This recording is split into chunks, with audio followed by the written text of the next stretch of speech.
This meeting of the Essex County Board of Chosen Freeholders is hereby called to order. Madam Clerk, can you please call roll? Freeholder Bobadilla. Here. Freeholder Vice President Gill. Here. Freeholder Johnson, absent. Freeholder Jones, absent. Freeholder Luciano. Here. Freeholder Richardson, absent. Freeholder Siebel. Here. Freeholder Toro, absent. Freeholder President Timberlake. Here. Please stand to salute our flag. I'm going to ask Freeholder Siebel to lead us in the salute. I pledge allegiance to the flag of the United States of America and to the republic for which it stands, one nation, under God, indivisible, with liberty and justice for all. Please remain standing for a moment of silence.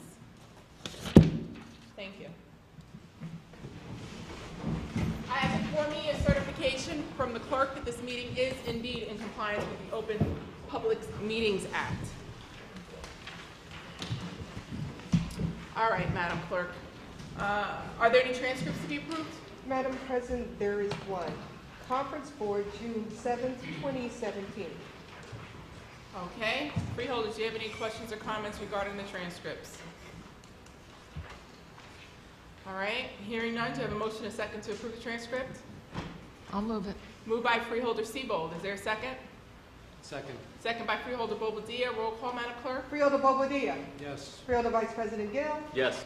Freeholder Johnson, absent. Freeholder Jones, absent. Freeholder Luciano. Yes. Freeholder Richardson, absent. Freeholder Siebel. Yes. Freeholder Toro, absent. Freeholder President Timberlake. Yes. So moved. Thank you. Are there any topics of discussion? Madam President, yes. Presentation of the 2017 mid-year report by Director Deborah Collins of the Office of Small Business Development and Affirmative Action. Okay. Mr. Jackson. Good evening, Madam President, members of the board. Turn the meeting over to Ms. Collins. Good evening, Madam President, members of the Board of Chosen Freeholders. For the record, I'm Deborah Collins, Deputy County Administrator, Director of Small Business Development and Affirmative Action for the County of Essex. For the benefit of the public, this report was prepared prior to the passing of the ordinance creating the very first ever Essex County Set-Aside and Joint Venture Program, which will be launched at the end of October of this year. That said, the current report, which I believe you have before you, covers the period December 16th, 2016 through and including June 21st, 2017. It's a summary of our outreach efforts and related accomplishments in support of the county's initiative to ensure that small, woman-owned, minority, and veteran-owned businesses have a full and fair opportunity to compete for county contracts. Our programmatic thrust includes individualized business coaching, seminars, workshops, and occupational safety and health administration outreach training programs, specifically OSHA 30. Moreover, we capture the county spend as it relates to contracts awarded to entrepreneurs and what we consider to be our target population. But the goal is broader. It's to provide resources such as access to capital, bonding, information leading to potential contract opportunities in both the private and the public sectors. And our mission is to position, as I said before, these MBEs, WBEs, SBEs, and VOBEs to compete for contracts in every business sector. We work to identify businesses that are ready, willing, and able to compete for contracts with the County of Essex. And so over the years, we've formed many partnerships with entities at the state and federal level, and through a broad network of such individuals, we continue to identify possible opportunities that individuals can pursue in order to generate revenue and spur business growth. So if you're following along with me, if you look now at page 2, I will go over the monetary achievements for the first quarter of 2017. During that period, the county spent $36,755,850.80 overall in what we deem private contract dollars. The target population combined received 54%, small businesses received 44%, or $16,055,350.86. Minority businesses received $2,405,691.71, or 7%. And WBEs, or woman-owned businesses, received $1,480,111.30, or 4% of the total private contract dollars awarded to our total population. If we move on now to the second quarter, you will find that the county spent $19,286,028.87 overall. The total awarded to our population was $11,251,842.09, or 58%, with small businesses receiving 43%, or $8,345,813.67, MBEs or minorities receiving $367,529.39, or 2%. Women-owned business enterprises received $2,239,699.03, or 12% of the total spend, with one company, JC Contracting, designated as a disadvantaged business enterprise. And if you need a definition, that is in the footnote below. It's a designation, in fact, that the Port Authority of New York and New Jersey uses to identify businesses that fall into that category. There was no available data for veteran-owned businesses in the first quarter, or nor the second quarter of 2017. In the way of technological progress, this quarter we've been working with a minority vendor to create a web-based tutorial entitled How to Do Business with Essex County. The tutorial is now featured on various social media sites. In addition, it may be viewed on our website at ecbizcenter.com. We're also on Facebook, and we have a Twitter account. To find us on Facebook, simply search for Essex County Biz Center. You can follow us on Twitter at EC Small Biz, and we encourage you to do so because we will be reaching out very broadly to individuals who are social media friendly.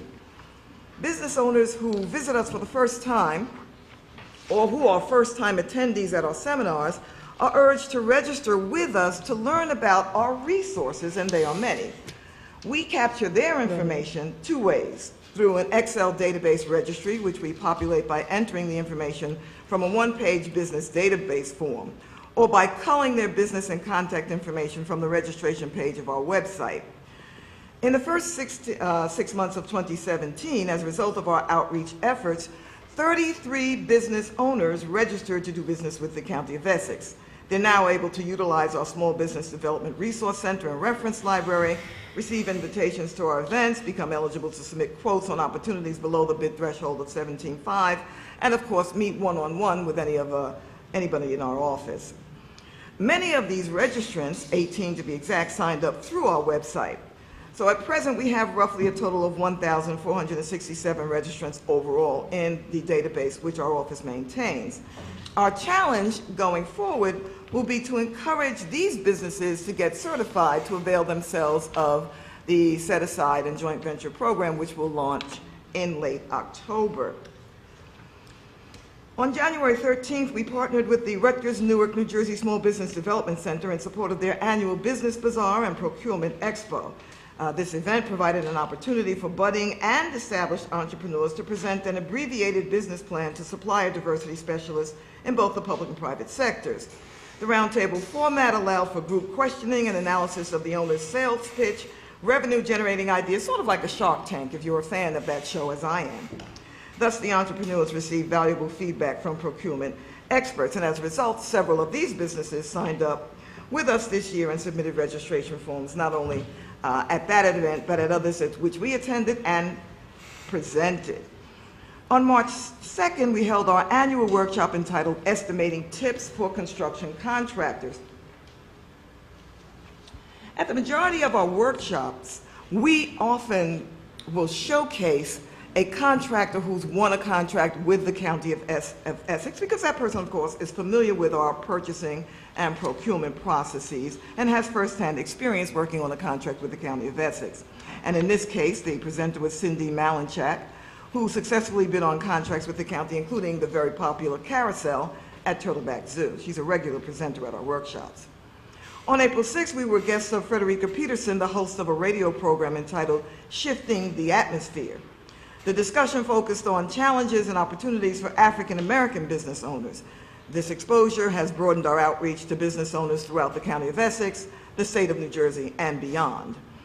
On April 20th, we exhibited our offerings at the African American Chamber of Commerce's annual event entitled The State of Black New Jersey 2017. In fact, we were the only governmental entity there, and this event enabled us to meet many African American business owners from municipalities throughout the state of New Jersey and we were thus able to identify several who are ready, willing, and able to compete for contracts with the County of Essex. So what else do we do? Well, in the field of construction, through the auspices of our office, 27 contractors have been deemed bondable or bonded to perform on government contracts. This number represents 23% of the 120 contractors who either completed the Essex County Bonding Readiness Program or attended one of our ongoing bonding workshops. To date, our records indicate that these contractors have accessed bonding lines totaling $13,620,000. In fact, in April of this year, one of our minority electrical contractors, Geronimo Electric, received a bonding line of $500,000 in the aggregate to Excuse start. me, recognizing Freeholder Rufus Johnson present with us. Please continue. Thank you. And I'd like the public to know that rapid bonds are available for contractors who have a personal credit score of 650. This is important information because it's not a long, drawn-out process. In preparation for the launch of the Essex County Set-Aside and Joint Venture Program, we held a workshop on July 6th entitled Understanding the Certification Process. And if you visit our Facebook page and that of the county executive, you'll see many photographs of the business owners who attended. It was led by John Cronin, the certification auditor for the state of New Jersey, and there was a very vigorous discussion about the requirements for certification and why it is necessary at all, and particularly in light of the fact that New Jersey local public contract laws provides that in order to have a set-aside program, the participants must, in fact, have their principal place of business in the state of New Jersey and be able to prove that they own 51% or more of the stock in the company. So we had 52 attendees there, and we note that in June, the county implemented a policy indicating that we will reimburse the $100 application fee for all first-time registrants, and I'd like the freeholders to know that people are already beginning to take advantage of this offer. In commemoration of National Small Business Week, we held one-hour workshops every day covering topics such as how to use QuickBooks, certifying your business, designing your elevator pitch, website analysis, and rapid bonds for construction company owners. Each year, we partner with engineers from our Public Works Department to present an event entitled Demystifying the Request for Proposal Process, and on June 22nd, 49 business owners convened to hear about the RFP process from preparation to the actual awarding of a contract. Why do we even mention this? Without our outreach efforts, we cannot grow our registry. We cannot, in fact, encourage and eventually enable business owners to become certified to not only participate in the set-aside program, but in fact to compete for county contracts. On May 1st, we were exhibitors at the very first ever NJIT Procurement Technical Assistance Center. This was an important event because, of course, the majority of the business owners in attendance are, in fact, currently doing business with the federal government. They had not, in fact, contemplated doing business at the county and state levels. It was very important for us to reach this particular level of business owner, as that is a process that is extremely rigorous. It requires them to go through a due diligence process that ensures us that they are, in fact, who they are, who they say they are, and that they're able to do the work. So our partnerships at every level of government provide us with many opportunities to expand our network of entrepreneurs. For the past several years, we've been routinely tracking the contracts awarded to vendors who have attended our events. Since our first annual report in December of 2006, 79 MBEs, WBEs, or SBEs who've attended our workshops or seminars have received contracts totaling $25,105,615.41. And we have actually attached Appendix A so that you may see the names of those business owners. In summary, as we prepare to launch our first ever Essex County Set-Aside Joint Venture Program, two things. One, next week on Thursday, we are presenting and hosting a workshop on state contracts. As the freeholders know, if the county is able to procure goods and services off state contract, there is then no obligation to advertise that opportunity. So it behooves us to ensure that many of our minorities, women, and veterans are eligible for state contracts. So we encourage the public to attend. We have actually 104 people already signed up. We have a waiting list. but if anybody drops off, then certainly we'll allow others to attend. And before I conclude, I do want to thank Freeholder Jones, Freeholder Siebold, and others who have attended our events. Freeholder Bobadilla, who has sent people to our office. We encourage you to enable us to outreach even further by sending those business owners that you come in contact with in your daily travels to our office so that they may avail themselves of the resources that we have to offer. That being said, this concludes my report. If there are any comments or questions, I'd be happy to entertain them. Thank you. Freeholders? Freeholder Siebold? Thank you very much. I'd like to commend Deborah Collins for all the work that she does as Director of the Small Business Development and Affirmative Action. I remember the days when this department didn't even exist, and you have brought it so far, and I know we even have further to go, and we will. I've attended many of the workshops, and I am always impressed by the number of people who also attend to learn what to do and what is happening, and it's really been a wonderful program that you are doing by having all of these workshops. So thanks for the great work that you do. Thank you, Freeholder Siebold, and we thank you for your steadfast support. On many occasions, when we look up, there you are, and you are talking to our vendors. You're there letting them know that the freeholders really do support our initiative, so we thank you. And I always tell them that when they come to a freeholder meeting, they'll have to come before us and speak, and they should be prepared because we want to hear what they have to say. Absolutely. Thank you. Freeholders? Okay. So what's the duration of the workshops that you do? The duration, they're 2-hour workshops typically, and we offer them between 10 and noon. Okay, so I don't go to the workshops anymore. I used to go, but the reason why I don't go is because I feel like 2 hours is not enough time to truly adequately train people. And whenever I do come, although I appreciate the respect and the graciousness that is extended to me, every elected official who walks in the room at a different time gets up and they say something to the people. So that also eats away at the 2 hours. I want people to learn as much as they can, because quite frankly, I'm not impressed with these numbers.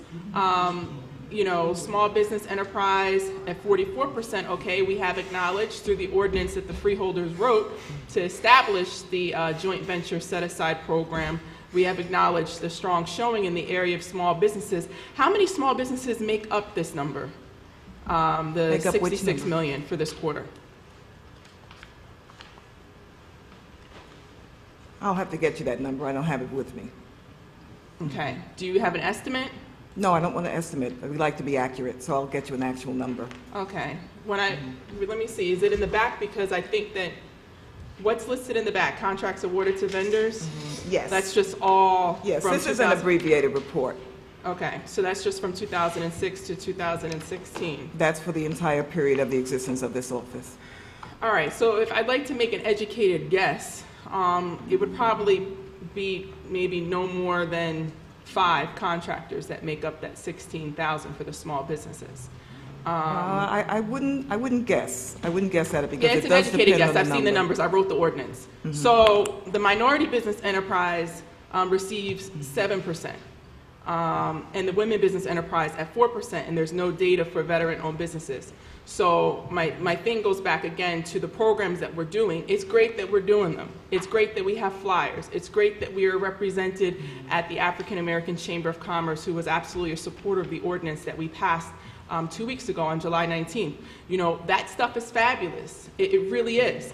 But clearly we have to do more because there's something that isn't necessarily working. Because when I take a look at, 7% for minority, 4% for women, and again, my educated guess I will stand behind as far as the number, not just the percentage, but how many businesses actually make up that 16,000 for the small business enterprises. We have a lot of work to do. So where I appreciate you coming before us and giving us this report, I also want us not to necessarily speak in so much fluff and lovely language. I want us to see this for exactly what it is so that we can implement this the best way possible. because we have got to do better. We have some strong goals that were written in that ordinance. By 2020, we're expected to see, where we have no showing for veterans, we're expected to see 15% for veterans. Whereas right now in this report, we have for women 4%. By 2020, we're expected to see 25%. Whereas in this ordinance, in this, excuse me, let me correct myself and start over. In this current report, this quarterly report that you're reporting on for minority business, you have 7%, but in 2020 for minority business, it's projected to be at the goal of 27%. So we have a lot of work to do. These numbers aren't that great, and everything is not wonderful. So I just want to make sure that that is constantly something that is said and is constantly the stance of the Freeholder Board. And that's not to say that any one person isn't doing a good job. It's just to say that we must do more, and that we have to speak in very, let's take a look at the situation, and as my grandmother always used to say, call a spade a spade. Our numbers have to be better, and clearly our outreach has not been working the way in which it should. Well, Madam President, with all due respect, I want to address the first issue that you raised, and that is the 2-hour workshop. We are reluctant to hold longer workshops for business owners, many of whom are solopreneurs and cannot take out more time during the day to attend our workshops. We actually have tried holding them in the evenings, and the attendance has been very poor. But we're not going to give up. In fact, in October, we will probably hold a workshop called Meet the General Contractors to address the joint venture portion of the ordinance. And we absolutely agree with you. The numbers are not where they should be. They're not great, but they're a lot better than 0.5%, which is what they were in 2005. We take your point entirely, and we're working diligently to move toward the goals that have been established in the set-aside ordinance. I would like to make one other point, Madam President, again with all due respect. Without outreach, you will not have vendors. Without outreach, we'll never have data on veterans because they won't know about the ordinance. Not everybody reads the Star Ledger. Not everybody comes to these meetings. We have to get out there, which we are willing to do. Go to events, host events, really beat the pavement in order to find these business owners. I would just make reference to Freeholder Johnson once again because he and I have gone out into the streets looking for vendors and encouraging them to come to the county to do business. So we take your point. We're all on the same page. We want these numbers to increase. We're working diligently on the administration's part in order to make that happen. So thank you for your comments, and we thank the entire Freeholder Board for your continuing support. When did you and Freeholder Johnson do that? And I heard about that, Freeholder Johnson. It's amazing, and I have to tip my hat to my colleague because he's always putting the community first. But what year was that? I don't remember the year. Perhaps Freeholder Johnson does because it's not the only time that we've done so. That was one occasion that we did so with a freeholder, but we've never done so again with any other freeholder. Right. So I make mention of it because we appreciate his support. We absolutely appreciate it. Freeholder Johnson? We did it about 3 times. We did 3 different strips. One was in 2010. 2 was in 2011. Mm-hmm. Right. So I'm making a point here, okay? And Freeholder Johnson, again, I'm not taking anything away from this man here, Freeholder Johnson, okay? He is a community servant, and in fact, he was also a sponsor on that piece of legislation that we just passed on July 19th. But when you refer back to something from 2011, and I knew that it was before my time, that was even before I was the president, okay? And again, it's not that you shouldn't be doing outreach, but clearly there's some things that are not working. And then also, when you tell me that, well, it's better than what it was before, civil rights, were in the 60s were worse than what it was, today. Minorities and women had certainly less of them. And now, in this day and age, that doesn't go to say that we still don't have so far to go. So when you point back to dates like that, it sort of just plays directly into my argument. I don't really care about 2011. I don't really care about 2001 or whenever it was.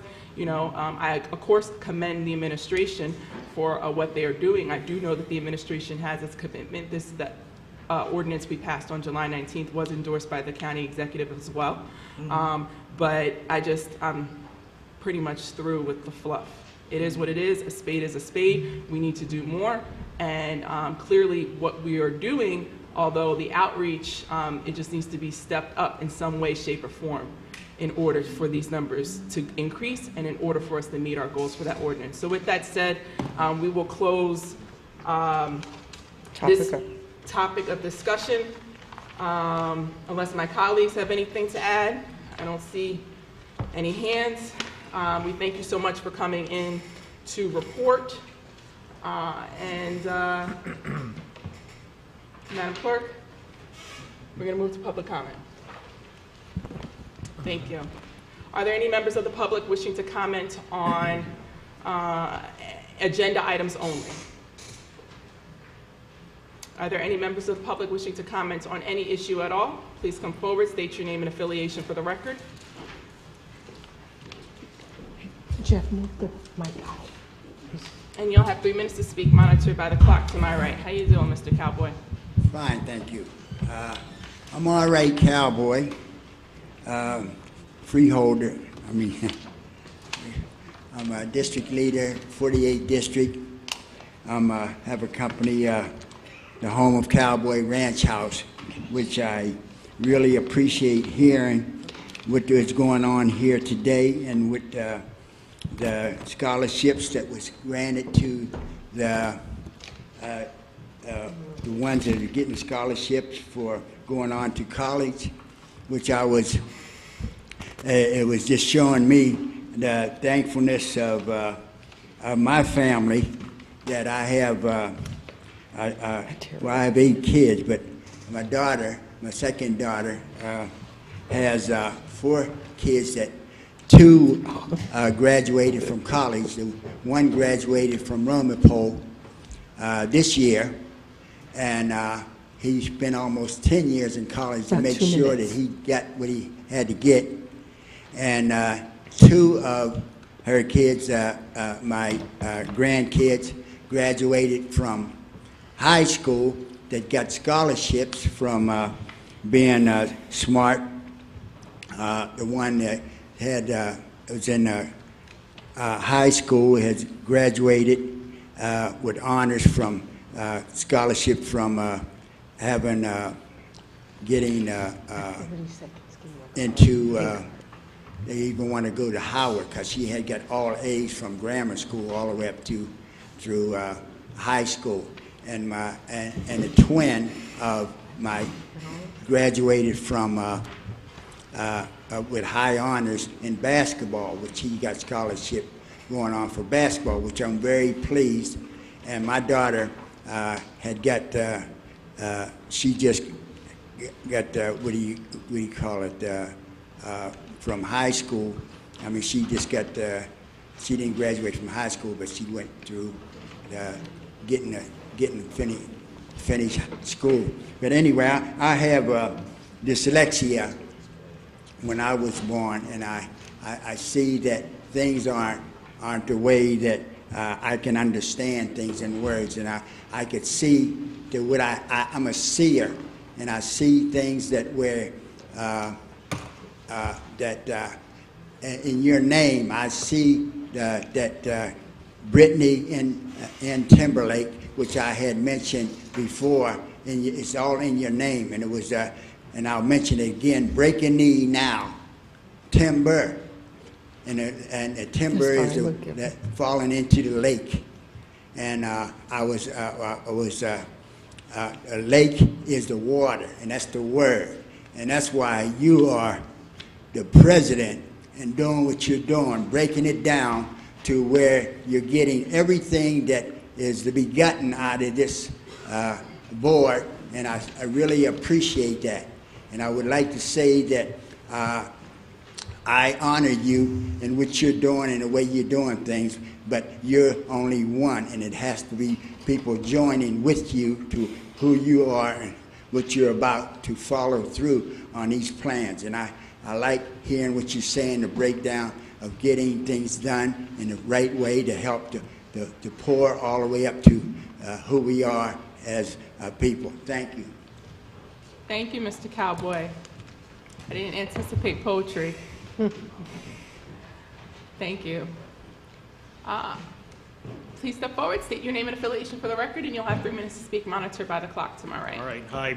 Good evening. My name is Rob Daniel, and I'm a resident of West Orange Township. I see we got the clock back operating. It was an interesting conversation back and forth here about small business development. I'd like to expand on 2 resolution items, numbers 28 and 29, regarding the Turtleback Zoo that are contained in this evening's agenda, so if you can just look at them. 2 comments regarding the proposed improvements to the entrance building of the zoo. On August 2nd, the West Orange Township Planning Board, at the Township Planning Board, we learned from county representatives that preparation will begin on a master plan for the zoo, which is a very exciting thing. First, 2 things. First, we're anxious to learn about the plans for the zoo and to participate in that process. And access and accessibility for pedestrians and motorists is a very important part of the master plan.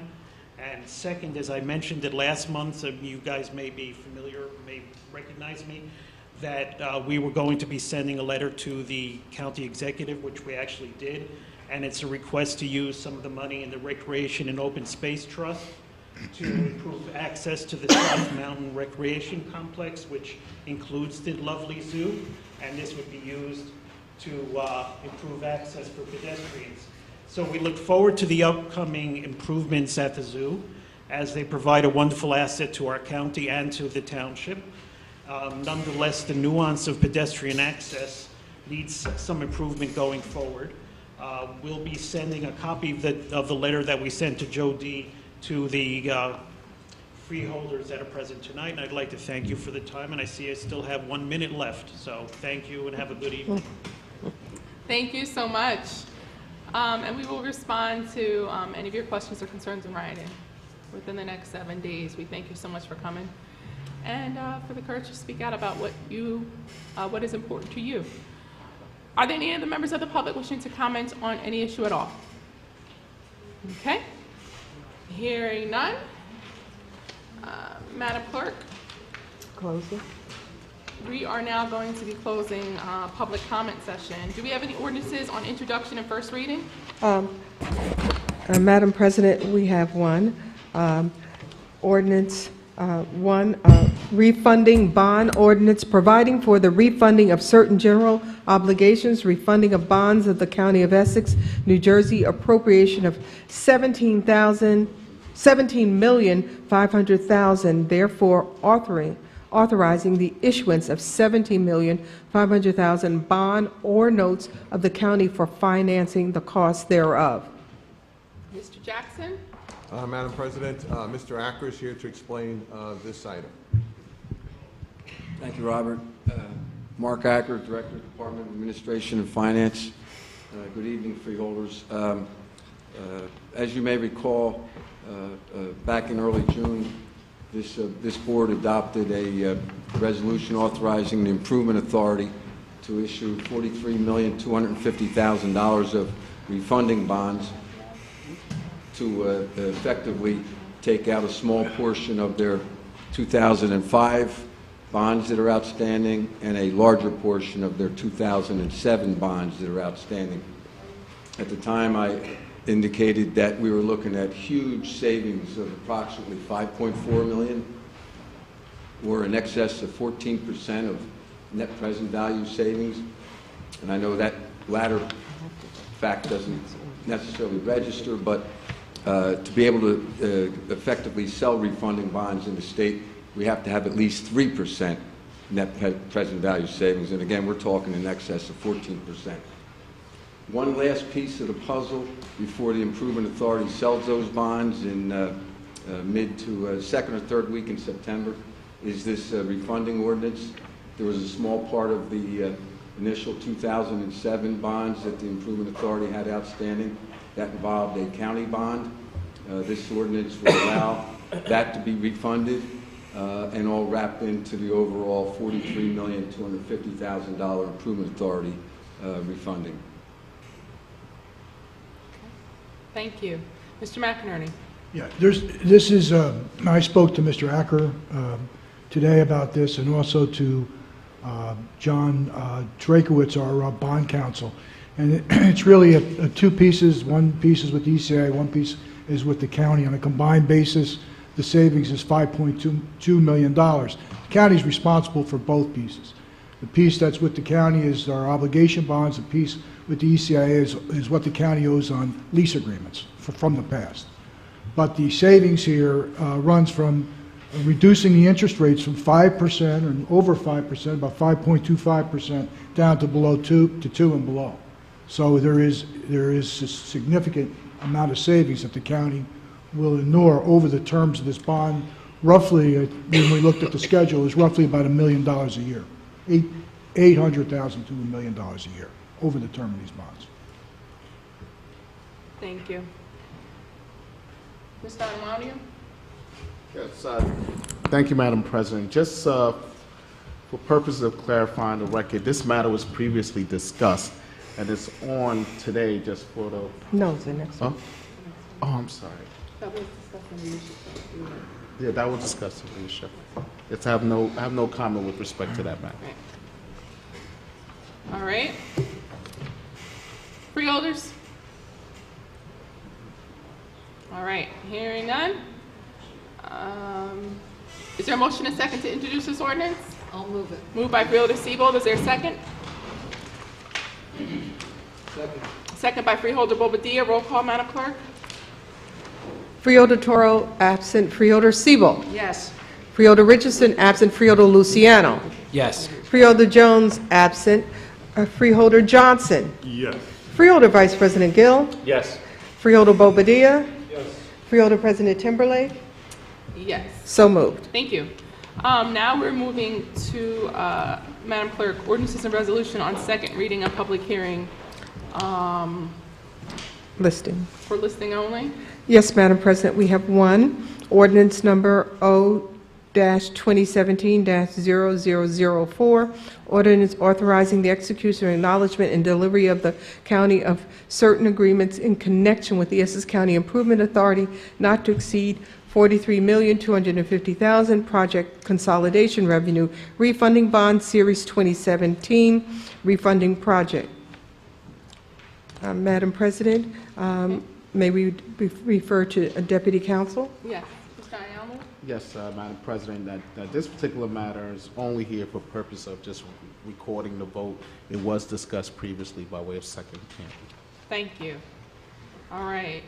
Freeholders, do you have any questions or comments regarding ordinance O-2017-00004? Hearing none, do I have a mover and a second to adopt this ordinance? I'll move it. Moved by Freeholder Johnson. Is there a second? And again, this is an ordinance that was discussed previously, and public comment session and public hearing was open previously. We just needed to take action on it. Is there a second? Second. Second by Freeholder Vice President Gill. Roll call, Madam Clerk. Freeholder Bobadilla. Yes. Freeholder Vice President Gill. Yes. Freeholder Johnson. Yes. Freeholder Jones, absent. Freeholder Luciano. Yes. Freeholder Richardson, absent. Freeholder Siebel. Yes. Freeholder Toro, absent. Freeholder President Timberlake. Yes. So moved. Thank you. Are there any ordinances or resolutions on second reading and public hearing? Madam President, there are none. Okay, great. Now we're going to move to our resolutions. I'm going to move up resolution number 50. Can you please read?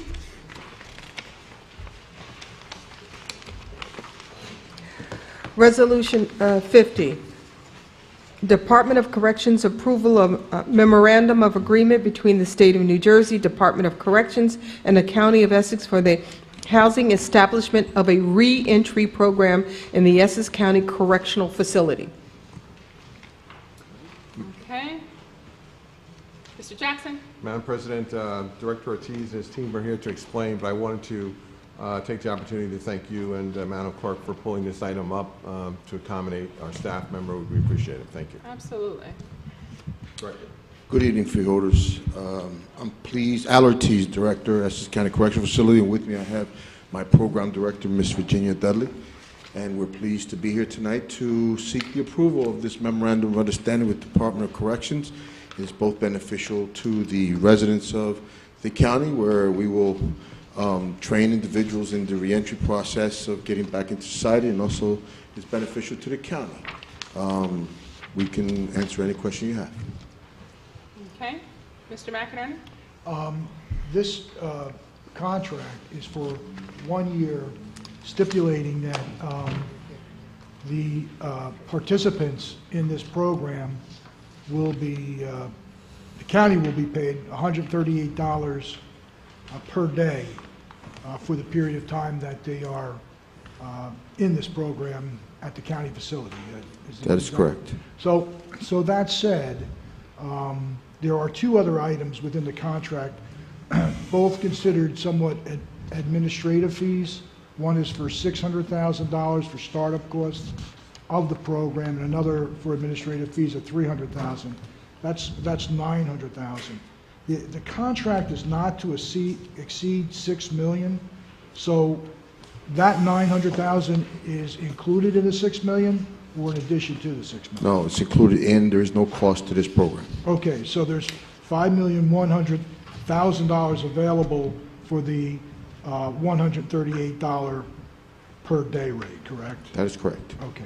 That said, now, this is much different than the programs we've had in the past, where the county was getting paid an amount on a per diem basis, but then shifting a detainee or an inmate over to Delaney Hall, where we were then paying a cost. That's different here, correct? That's correct. So whatever costs are incurred are those costs that are really already incurred in terms of the staffing and the facility that you have. Maybe That is meals go up correct. a little bit or something along those lines, but other than that, there are no other costs. That's correct. Okay. So this is a very positive revenue item to the county's budget, I would say. It's a win-win for everyone. Okay. Thank you very much. Felix Siebel? Thank you. The information on the decision memorandum states that the county will have 128 inmates. Is that the maximum number that's been agreed upon with the state? At this time, that's correct. It can get higher, With further negotiation, but right now, we're limiting it to 128. but it can change in the future. It could. All right, but that's what it is for now. That's correct. Okay, and those beds are available. Yes, they are. Thank you. Freeholder Johnson? Yes. In which facility are we going to operate? We're talking about in the Essex County Correctional Facility. I have areas that have been designated. As a matter of fact, they're returning back to the area they were before, which has been vacant ever since. Okay. Freeholders? Freeholder Bobadilla? You know, is this contract, or rather yet the memorandum of agreement, is this strictly for housing? Is it? No, it's part of it, but or the whole program in its entirety. And All right, so 128 participants. This is not the first time, correct? That we've had this program? No, that we instituted it again. Okay, so out of the, how many participants did we have last year? On average, we had 120. It started off with, Your name, introduce yourself. my name is Virginia Dudley. I'm the program director of the reentry program. Last year, when we started the program, we did start with 128. And then it increased to 150. Okay. All right, and out of those participants, right, because, you know, you use the word reentry program, and I'm hearing revenue, I'm hearing other things. How many of those participants or inmates actually were able to re-enter, let's say, back into the community, back into the workforce? How many of those 150 participants? Okay, so altogether, you have to remember some of them are being paroled by the state to different other programs, so they will leave our facility. So altogether, that count was 82 left our program, 22 was paroled, 60 went back into the community, and 48 we actually placed in job placements. And we're working with Wake Firm. We've placed people at KFC. We placed people at Dunkin' Donuts and Sea Caucus. We work very closely with Newark Sanitation Department. So those are the main individuals or partners that we've collaborated with. We even place people at Amazon. So, and not only that, with the programs in terms of working, some of them did have housing issues, so we were able to find them placement as well. Some of them did return home with their families. As you may be aware that, you know, we had our family reunification program. So we did assist the participants in returning back home with housing and with employment. Did you calculate a recidivism rate? I'm sorry? A recidivism rate, and also, and to piggyback on that, how many of those people that were placed for 30, 60, and 90 days actually remained in the job for those days? Because, you know, when you talk about reentry, and especially with inmates and people who have served time, it's not only the placement, because that's like that sometimes. And sometimes the true nature of the success of the program is rated at how long that inmate stays employed, how long that inmate is able to function and contribute to the community, to their families, or so on. I absolutely agree with you, Freeholder. Actually, the stats that we have, we report them to the State Department of Corrections, and they actually keep the data. In terms of the ones that were released, it is very difficult to track this population because we're relying on either the company that we placed them with, or we're relying on them communicating back with us, and many of them we even reached out to. There are still some that we have communication with to this day that we are tracking. So unfortunately, I'm unable to tell you who stayed 60, 90, or 180 days because it is very hard to track that once they are released. I only keep track of the ones that communicate with me maybe once a week or on a monthly basis. And when they feel like calling in, they do call in, you know, monthly or whenever they need assistance. So that's something that we will try to, you know, improve of in terms of keeping that stat. But we only could do what we can do. You know, for $6 million, I don't see that being a success. At the very minimum, we should be able to track them. At the very minimum, those reports, those numbers should not only go to the state, but they should come before this board because we're the ones voting on that. You know, I just don't feel a great deal of confidence in the fact that we are helping these individuals get back into the community and be really contributing members. I mean, if we're not tracking them, how do we know? You know what I mean? Noted. All right, thank you. Freeholder Johnson?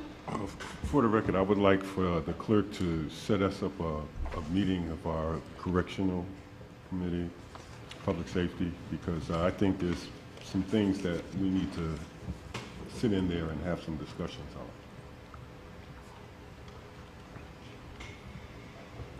Freeholder Bovea, this seems like deja vu. Did you ask the same thing last year? Actually, last year, or the year that it started, I actually went to the event where they kicked off the program. And I think I did. I mean, I worked with this population before, so I know the difficulty. I understand, you know, they're very transient, but, you know, at the very least, if we're talking about reentry, there has to be some metrics, there has to be some outcomes that we capture to know exactly how effective this program is. I mean, just the state throwing money at it or anybody throwing money at it doesn't mean that we are actually getting something done for the community and these members. We're just throwing money at it. You know, if we have data, we have tracking, if we have some sort of results, we could better support the program. We can see if maybe there's an expansion to the program. Maybe we could be advocates. I don't know at this point. I just want to add that the program has been very successful, and I invite any freeholder to come and visit our population. Madam President Timberlake have been to our facility, and she held a seminar along with Freeholder Toro. Freeholder Richardson has been in our corner, and he came to our facility. He has even hired some of the people that came to our program. We're not only just accepting money, Freeholder, but we have a very comprehensive program, and we have educated professional individuals that work this program, and we take our job very seriously. And that's great, but if you're going to mention the I word... just want to finish hearing her comment. Okay, thank you. Go ahead, Virginia. We take our job very seriously in programming. I don't know what is in everybody else's minds, but I can send Madam President the welcome packet that we have for the program. We have changed some things around with the program. With the suggestion of Madam President Timberlake, we added a cultural piece to our program.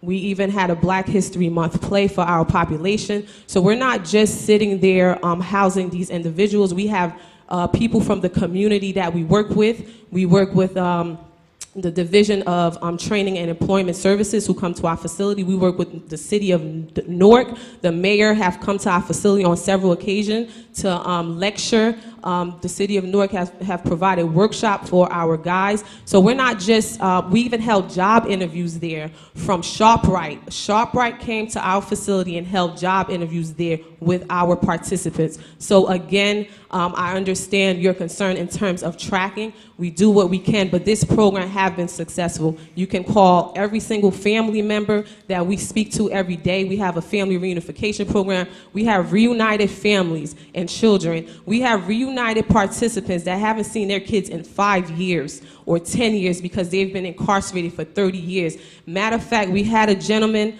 he was incarcerated for 40 consecutive years, and he got out through our program. He was considered by parole. Thought that our program was very positive, and he was released, and he is now working for the Urban League. So, Freeholder, we are doing some fantastic and great work at the Essex County Department of Corrections. However, every program does need improvement, and we just only can go up from here, Freeholder. Freeholder Bobadilla? You know, I'm not denying that the program has some comprehensive benefits, and I'm not claiming that nobody is unprofessional. What I'm asking is a very simple question. How do you measure success? I understand, you know, what you're saying about the workshops, families being reunited, but at the end, you know, these individuals, I mean, for one of the key things for me is that when you talk about reentry is you need to provide some sort of education and you need to provide some sort of employment. If not, they wind up back in jail again. And so for me, it's not, you know, I'm not claiming that the program is not good. I'm not claiming that you guys are not putting the effort and the energy. That's not the point. My point is, how do you measure success? With any program out there, there's some metrics. There's your goals and your outcomes. That's all I'm talking about. We do have measurables, Freeholder Bobadilla, and one of the things that we discuss collaboratively with the State Department of Corrections is how many people we place in employment, how many people we place in housing, how many people graduate from our educational program, in which we do have at the Essex County Department of Corrections. So those are some of our measurables, and the other measurables was how the documentations that we were able to get for our participants in terms of birth certificates, social security cards, Essex County ID cards, how many participants we were supposed to enroll in the Affordable Care Act, how many participants we were able to apply for Social Security benefits. And every one of those participants that was released, sir, received their birth certificates, their Social Security cards, their identification cards.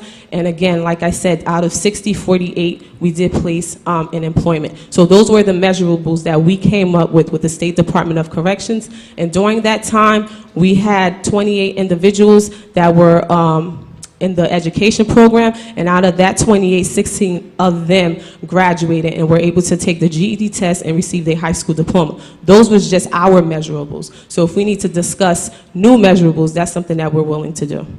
I'd be willing to entertain that. Thank you. Thank you so much, Virginia, for that comprehensive answer of qualitative as well as that you all do the quantitative measurable data. Directors, if you could just send the report around, both. I think that it's important to hear the qualitative data of the stories of the people who've been reunited, but then also the quantitative data. I have seen your work at the jail, and it's clear that, you know, you are putting forward a best effort and that your effort has been successful. And we thank you for allowing us to come in to do what we did. It was an expungement workshop. Freeholder Toro really was the spearhead of that. And we brought in one of New Jersey's top criminal attorneys who came in, top now, who came in and spoke to them about expungement and how to prepare to get on the right path for a second chance upon being released. And you know, that was valuable information. So we just thank you so much for what you're doing. And if you could just send around the quantitative data, that would be greatly appreciated too. Thank you, Madam President. Thank you. All right. Later. We are, I'll list this for later. yeah, we're going to list this for action later this evening. Okay. Let's move to resolution number 2. Please read. Well, Madam Clerk, go ahead. Please read this one, and then going forward, we're going to read into the record at a later time. Okay. Please read number 2. Okay. Resolution number 2, advise and consent nomination for the appointment of Isabel Cruz to the Essex County College Advisory Board. Okay, Mr. Jackson. Yes, Madam Clerk, I just want to, we're skipping number 1, just, I'm coming back to it. okay. Yes, we have 2 individuals that we're very proud to present to the board for consideration for nomination to one to the Essex County College Advisory Board and the other to the Commission on Aging. Ms. Isabel Cruz is coming for the Essex County College Board, and we recommend her highly to the Board of Freeholders. Thank you. Ms. Cruz, can you please approach and tell us a bit about yourself and your background, your qualifications, and what you hope to accomplish at the college as a board member? Good evening, Freeholders and Freeholder President. My name is Isabel Cruz. I work with Congressman Payne. I work with Congressman Payne Sr. over 21 years. I'm a constituent services coordinator, a liaison with all the federal agencies in our office, and I handle all the issues that come into the office dealing with every constituent. And let's see, I wrote a little note. I'm happy to be considered to serve as a member of the Board of Essex County College. One of the reasons for welcoming this opportunity is because I know the value of this institution because I received my associate's degree from Essex County College. And I believe that this experience has contributed to my 21-year success in my aforementioned career as a member of a congressional staff. Hopefully, I will be able to contribute to the success of others who may be fortunate enough to attend this institution. Okay. Thank you, Ms. Cruz. Mr. McInerney? I have no question. Mr. Ayamo? None. Freeholders? Freeholders, Seabold? Thank you. I'm absolutely delighted that the county executive has appointed you to the Essex County College Advisory Board. I've known Isabel Cruz for so many years, I can't even count, probably over 20, and she does such a wonderful job. She's a wonderful person, and I'm glad you're willing to spend your time doing that. They will really need you. Thank you. Thank you. I'm looking forward to it. Freeholders? Freeholder Johnson? Congratulations. I know of your work, and your work will speak for you in that position, and I know you will grow in it very well. Congratulations. Thank you. Freeholders? Okay, hearing none. Congratulations. There's a lot of work to be done at that college.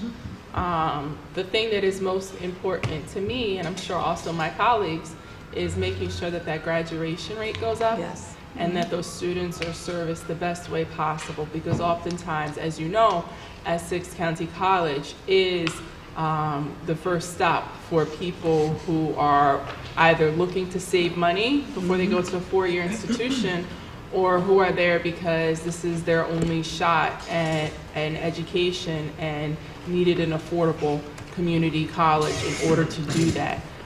So there is a number of disadvantaged population representation at that school, and it's very important that that graduation rate go up and that that school be run in a manner that is student-focused. So we're expecting big things from you. Thank you. I'm looking forward to working with the rest of the board. Thank you. So we will take action on this one now instead of listing it for later this evening. Is there a mover? I'll move it. Moved by Freeholder Siebel, second by Freeholder Bobadilla. Roll call, Madam Clerk. Freeholder Bobadilla. Yes.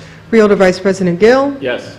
Freeholder Johnson. Yes. Freeholder Jones absent. Freeholder Luciano. Yes. Freeholder Richardson absent. Freeholder Siebel. Yes. Freeholder Toro absent. Freeholder President Timberlake. Yes. So moved. Thank you. Madam Clerk, please read Resolution 3. Resolution 3, advise and consent nomination for the appointment of Rosarie Morelli to the Essex County Commission on Aging and Advisory Board. Okay. Mr. Jackson, you begin to explain it. Can you introduce Ms. Morelli? Yes, I'm proud to present to the board Ms. Morelli for a position on the Commission on Aging for a term through November 30th, 2020. Okay. Ms. Morelli?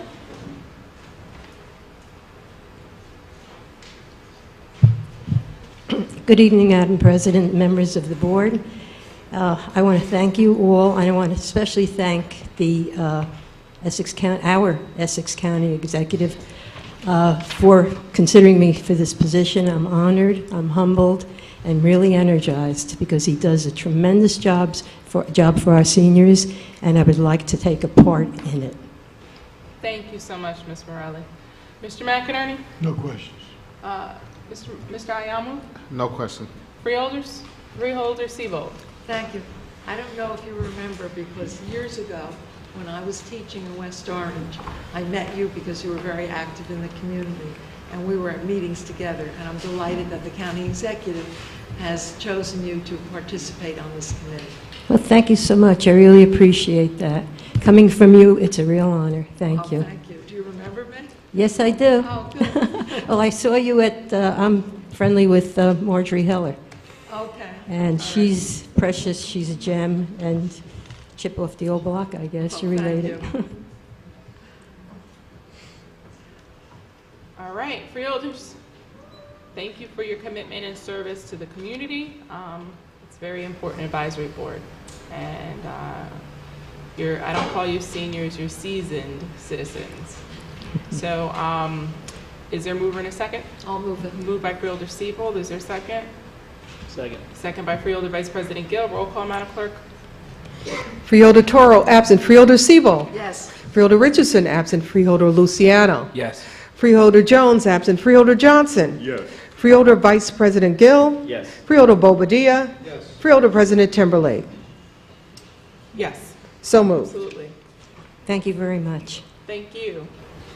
All right, we're going to jump back up to resolution number 1. Madam Clerk, I'm going to ask that you read our resolutions into the record at a later time. Mr. Jackson. Yes, Madam President, this is related to the first ordinance, and again, Mr. Acker is here to explain. Mr. Acker. Thank you, Robert. Essentially, this resolution establishes the form of the bond that you just alluded to with the funding ordinance, the $17.5 million, and it outlines the various details as far as who's authorized to sign the various documents, the actual number of documents, the actual maximum interest rate, et cetera. So again, it's more of a formality of a resolution. Again, it establishes the form of the bond and the actual details of the sale.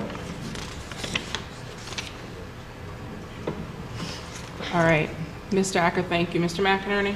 Yeah, there are numerous documents that happened when the bonds were originally sold, the ECIA lease agreements, certain other documents. They all have to be redone when you do refunding because the payments change. And this gives them the authorization to do that. Thank you. Mr. Ayamu? No question. Freeholders? Okay. Hearing none. And by the way, for those who are here watching and for those who are at home watching on TV, tonight's meeting is a conference board meeting. We're going to be voting on items, but it may sometimes seem like we're moving quick. But many of these, all of these items have been discussed in leadership meetings as well.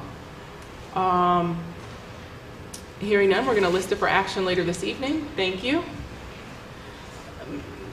Mr. Jackson, can you move to resolutions number 4 and 5? Yes, Madam Clerk. These are two items for the Office of the Sheriff. The first one is to provide for extradition services. PTS of America is won the bid. There was one bid received from 16 potential vendors. The last contract we had was, we spent about $40,000. This one is not to exceed $75,000 for a 2-year period. And again, there's only one responsible bidder. And again, it's PTS of America. Okay. And number 5? And number 5, the sheriff maintains a help desk. This also is a 2-year agreement, not to exceed $142,000. One bid was received from 43 potential vendors. Actually, Mr. Hunt and the vendor, I believe, are both here to answer any additional questions. Okay, thank you. Good afternoon. Carl Hunt, Chief Information Officer, Assistant County Administrator. This is for the maintenance of the cameras and security locks and the various different security entities for the sheriff's building. We have the gentleman from the company to explain in detail. Hi, good evening, ma'am. Good evening. Yeah, our company provides service to the sheriff's office. Oh, sorry, Vadim Dernovoy, Signal Electric. Our company provides service to the sheriff's office to assist them in times when they need their security systems maintained, cameras that go out, or access controlled doors which may not work properly. We come out and assist them. Okay. Mr. McInerney? I don't have any other questions. These, yeah, this is, can you just explain this a little bit better? I'm not getting a good understanding of what it's for. I've read the documentation, but again, can you give me a little more detail? Yeah, so the sheriff's office are responsible for maintaining the existing video surveillance and access control systems. The video surveillance system is, the camera systems which are at the courts, buildings, and the courthouses, and all of the doors which are locked with electronic security and card readers. The sheriff's office are the end users, so that they maintain and use the system. They allow access to people. They review footage, and as these systems age, at times cameras break, door locks break, and we're a vendor that assists them in replacing broken devices or help to troubleshoot the situation and figure out, the reason for malfunctions and maintain the systems, basically. And these cameras are in the courts? Yes.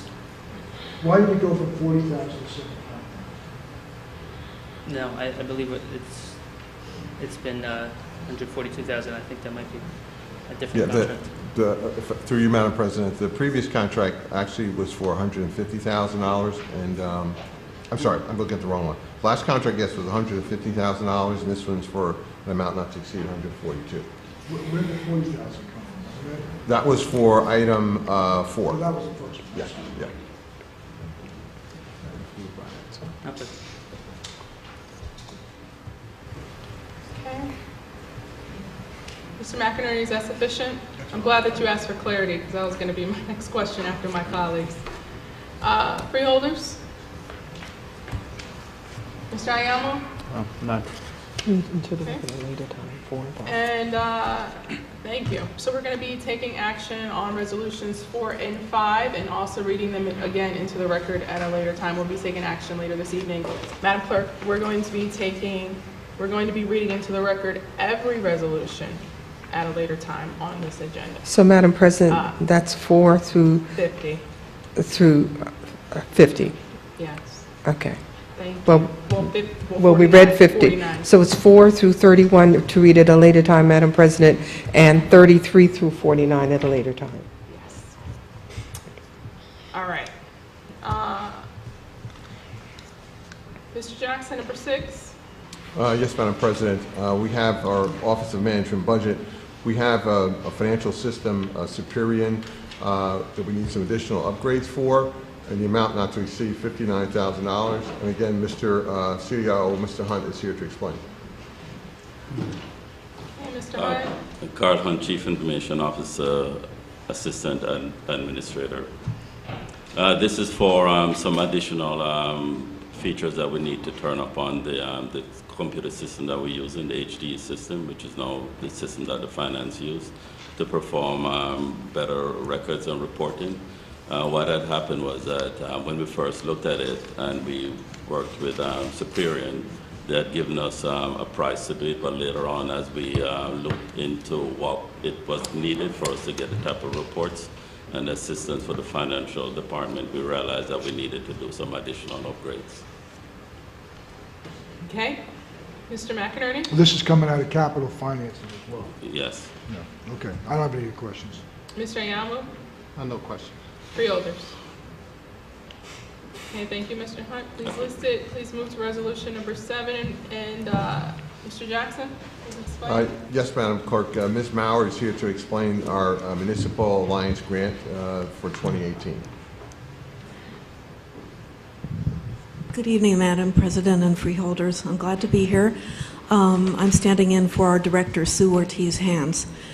Tonight, we're inserting our usual yearly fiscal year from July 1st to June 30th for our Municipal Alliance budget.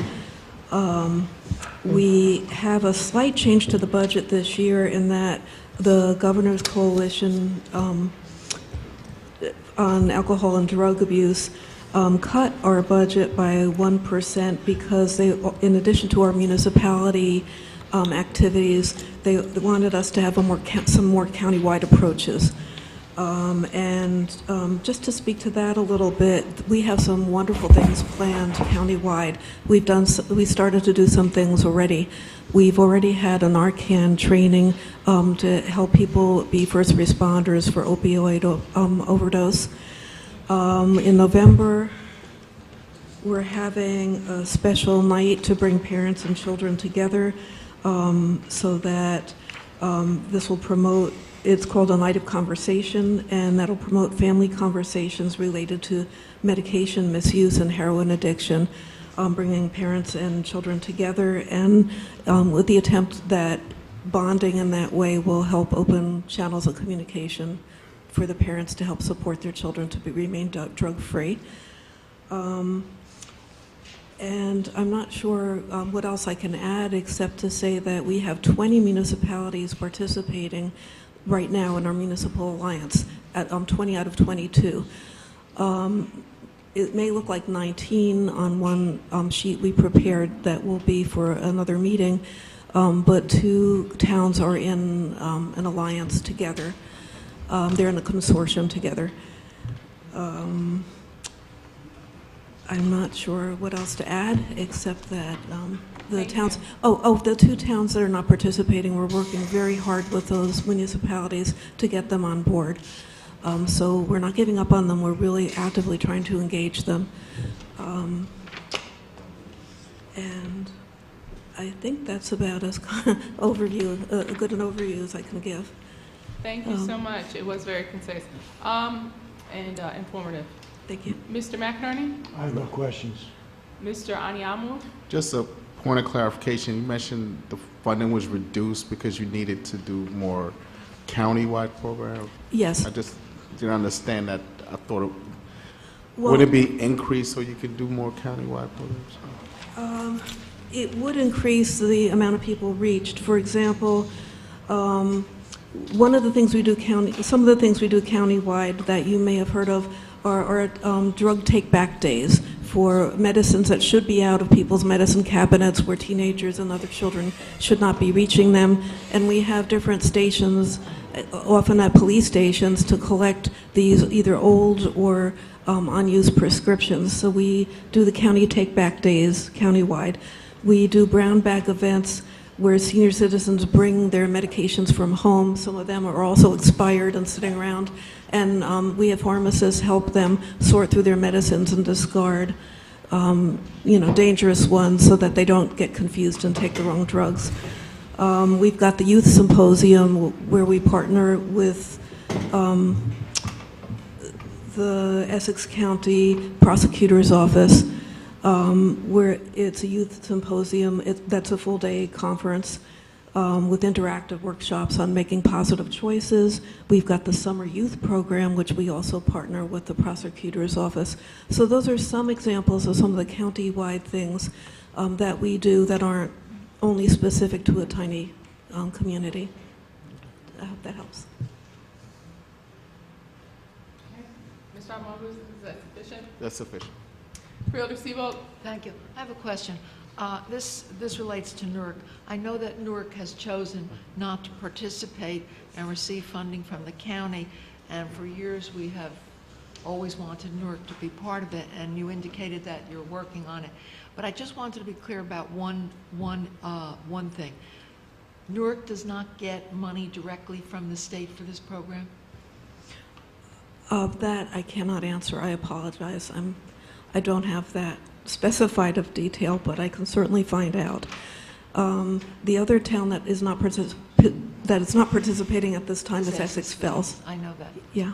Yeah, but that's a small community. But I know Newark, and there's always been discussion among the freeholders being concerned about why Newark wasn't participating. And I know that Newark itself chose not to participate. So, and you indicated that you're working on it. And I was just wondering whether they're not participating because they're receiving money anyway and they don't want our money. I don't think that was the reason. I think there was trouble just bringing them to the table and agreeing on certain activities. All right, I think that was it, and that's why we're working. Thank you. All right. Freeholders? Okay, hearing none, we'll take action later this evening. Madam President, if I may, Sure. I'd like to request that you withhold items 7 and 8 until our next meeting. I had a discussion with Mr. McInerney about some of the individual allocations to the towns, and I think there may be some math issues there. So I think it may be prudent just to withhold those two until the next meeting. Absolutely. Well, what I'll do is let's take, we're going to take 1, 4, 5, and 6. Freeholders, is there any reason is there any need for me to extract from a collective vote 1, 4, 5, and 6? Okay, do you have a mover and a second to take 1, 4, 5, and 6? I'll move it. Moved by Freeholder Seabold, is there a second? And you know what? Let's type 50 in there as well. 4, 5, 6, and 50. Freeholder Seabold, are you still a mover? Yes. Second by Freeholder Seabold. Second by Freeholder Johnson. Okay. Roll call, Madam Clerk. Freeholder Bobadilla. So just to be clear, we're voting on which ones? We're voting on 1, 4, 5, 6, and 50. Do I need to extract from a collective vote? I'm yes for everything but 50. I'm a president not voting for 50. Okay. Freeholder, Madam Clerk? Okay. Freeholder Vice President Gill. Yes. Freeholder Johnson. Yes. Freeholder Jones, absent. Freeholder Luciano, absent. Freeholder Richardson, absent. Freeholder Seabold. Yes. Freeholder Toro, absent. Freeholder President Timberlake. Yes. So moved. Thank you. So what we're going to do is we are going to list resolutions 7 and 8 for action later at our next freeholder meeting. Now, Thank you, Madam President. I'm getting there. No, I'm just saying thank you for doing it. Oh, absolutely. No, so we did not discuss resolution number 8. Would you also like us to hold off on the discussion until the Please. next meeting? Okay. So any votes going forward now would be resolutions 9. Number 32 was withdrawn from the administration, and then 33 through 49.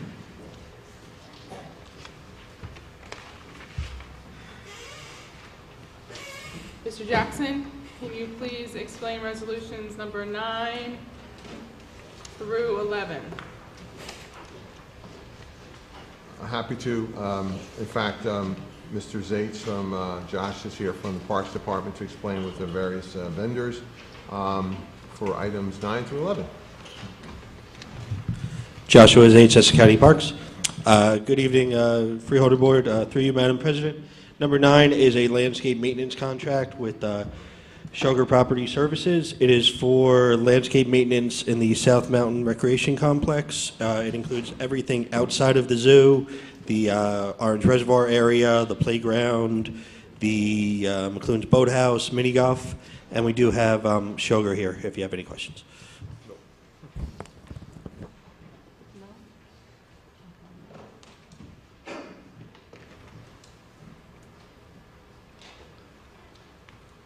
Good evening, Madam President and chosen freeholders. My name is Clarence Nathaniel Scanius III, Project Manager at the Sugar Group, Sugar Property Services. I am very pleased to be here today for another contract for the landscaping services at the above referenced locations. That will be Treetop Adventure Course, the Educational Center, Cody Ice Skating Ring, both parking decks, the Safari Mini Golf Course, the McLuhan's Boathouse Restoration, Regatta Playground, the paddle boat area, and other landscaping services on both sides of the Orange Reservoir and large planters at the southern end section of the reservoir path. We've done landscaping services for multiple county properties as well as snow removal and other property services. For these locations, we were fortunate enough to have installed or constructed a lot of these locations, so we're very familiar with these areas and look forward to this contract. Just for the record, this is a 2-year contract. I'm not sure if there's an optional year. Oh, excellent. So we would be providing you these services from, I believe the starting date is August till 2019 is the base contract, and then the optional 2 years. Thank you. Thank you. Mr. McInerney? It's a bid, went to the lowest responsive bidder, and I don't have any questions.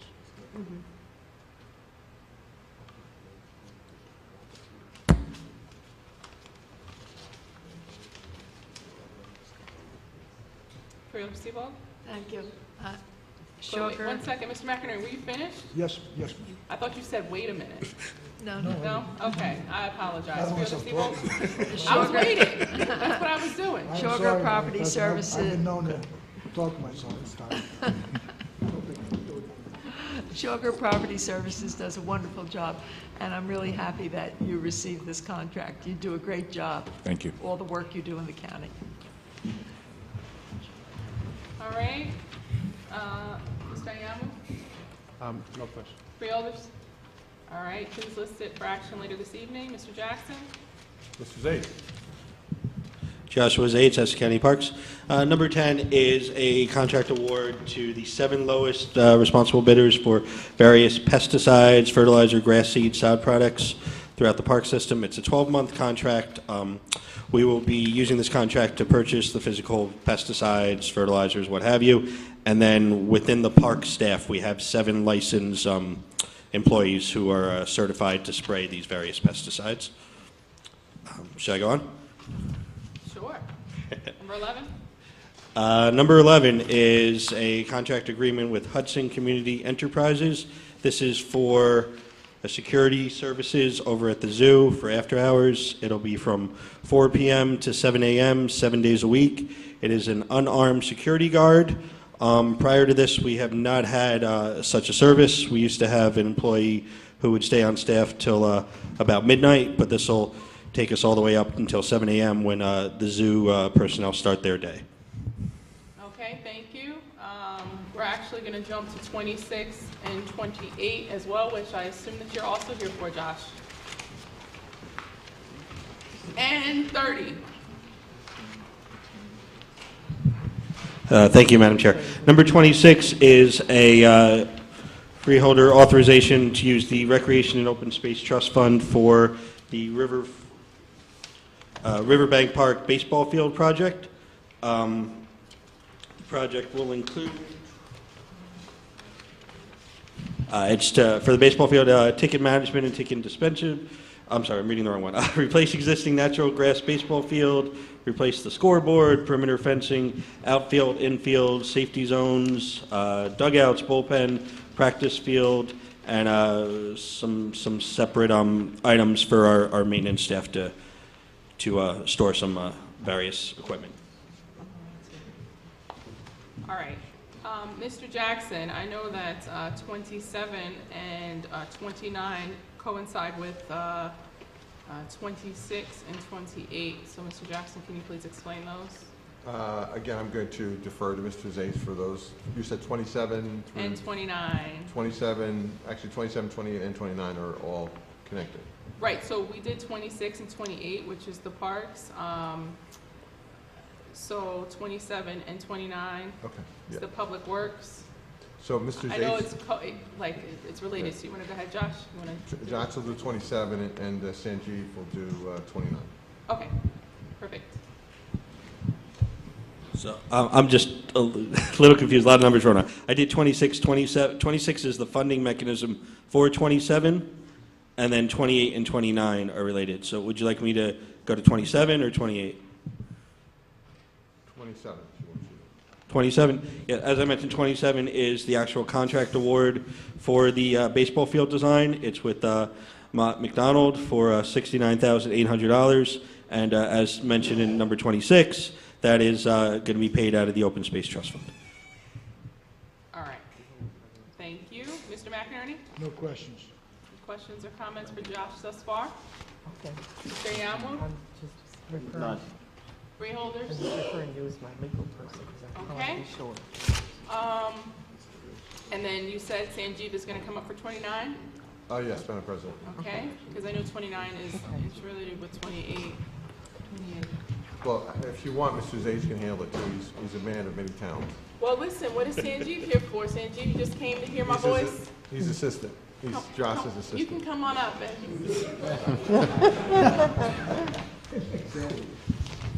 Sanjeev Varghese, County Engineer. Which item? You have to have 28 before that because the funding is. Right, it's all the funding. We actually discussed 28 in public comment. We didn't do it in this setting, Madam President. Okay. Joshua Zates, Essex County Parks. I believe I'm doing number 28? Yes, sir.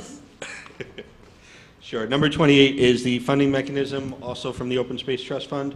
It's for the design of the Turtleback Zoo entrance enhancement.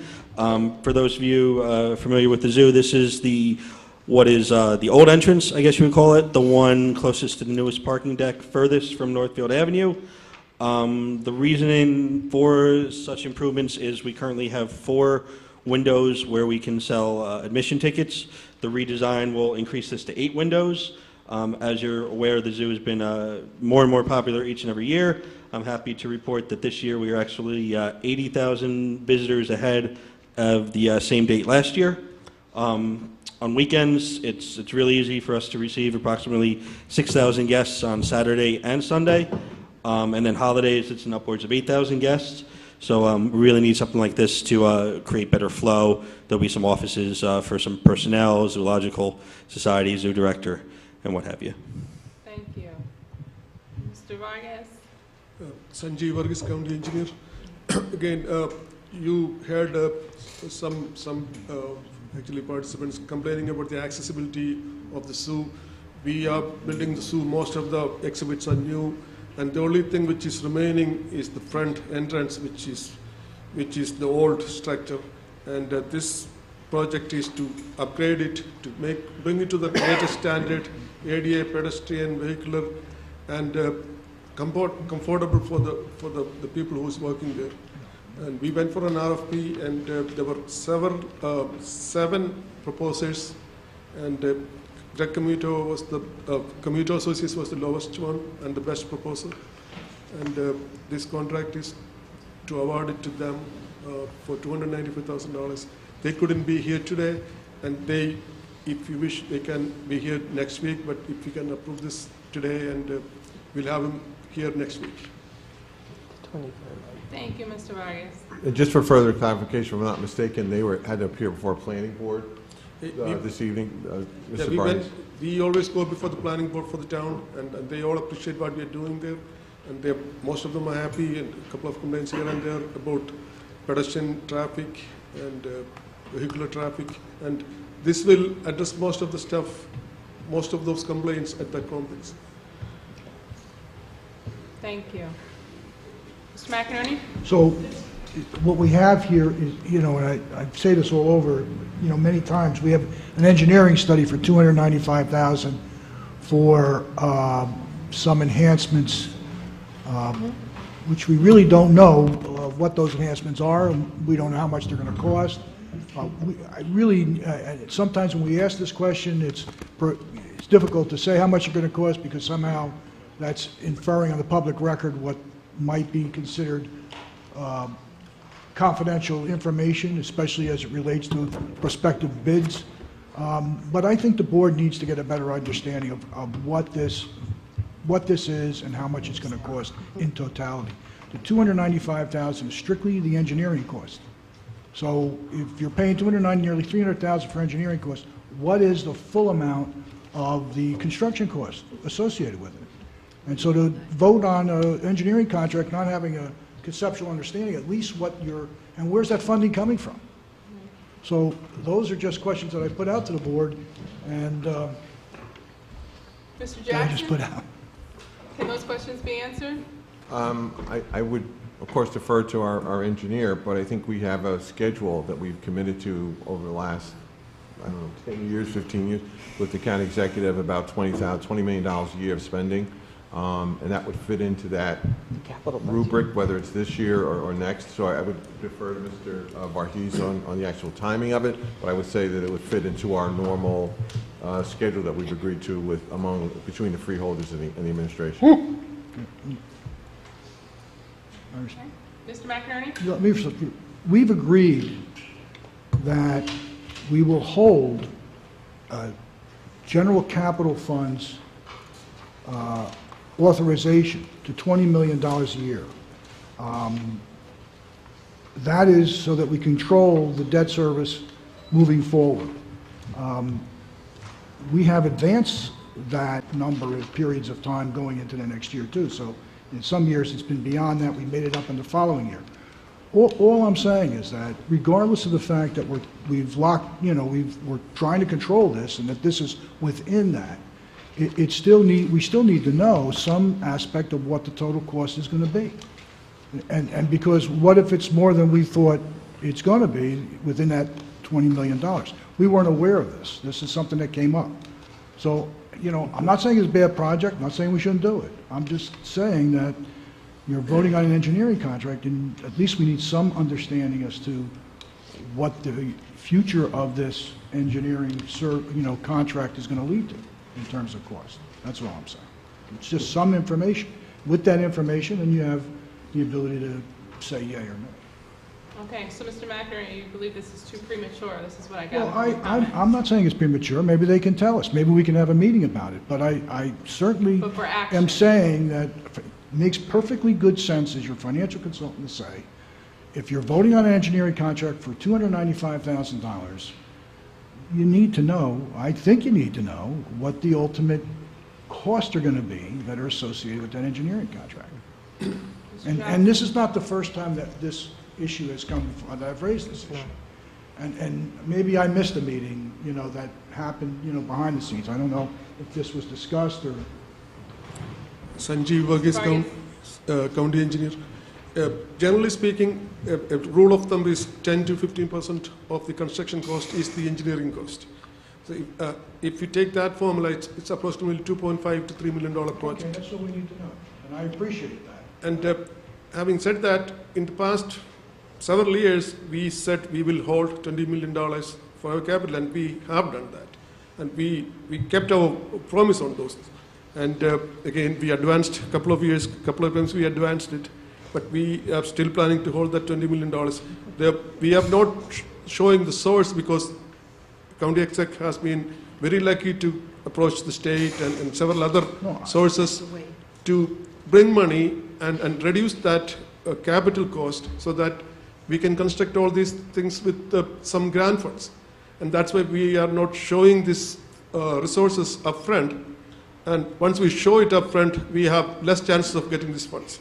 Okay, and I agree with everything you said, and what you said is exactly what I want you to put on the record, so the board knows exactly what this cost is going to be. May not know exactly the sources of funding, but knows that your sources of fundings may not be county tax dollars, may be other sources of funding, grants, potentially open space, but you know, that's the information that all I'm asking for. Now they have the information as to what the potential cost is and what the potential sources are. That's all you can do at this point in time. And that's the information that I requested, and that's what you just gave.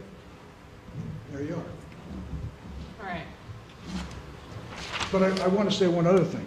Whether it's within the $20 million is irrelevant. This is a specific contract that if it turned around it was $8 million and the board kind of shrugged their shoulders at it, even though it was in the $20 million, they may not agree with that amount of cost. So that said, I just wanted to make that point about the $20 million response. Freeholder Siebold. Thank you. On August 2nd, the Open Space Trust Fund Advisory Board had a meeting, and we discussed all of these projects, including the one that we're not going over tonight that's been withdrawn, about Verona Park. But we've discussed all of this, and we have the oldest county park system in New Jersey. We have the largest county park system in New Jersey. And Zay spoke just before about the number of people who are coming to Turtleback Zoo.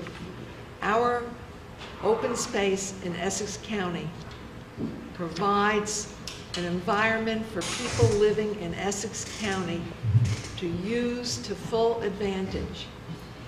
This is all open space money that is being assigned to these projects, and as they're done, it always comes before the Freeholder Board, and we always know what is going to be spent, how much will be spent, and what it will be spent on.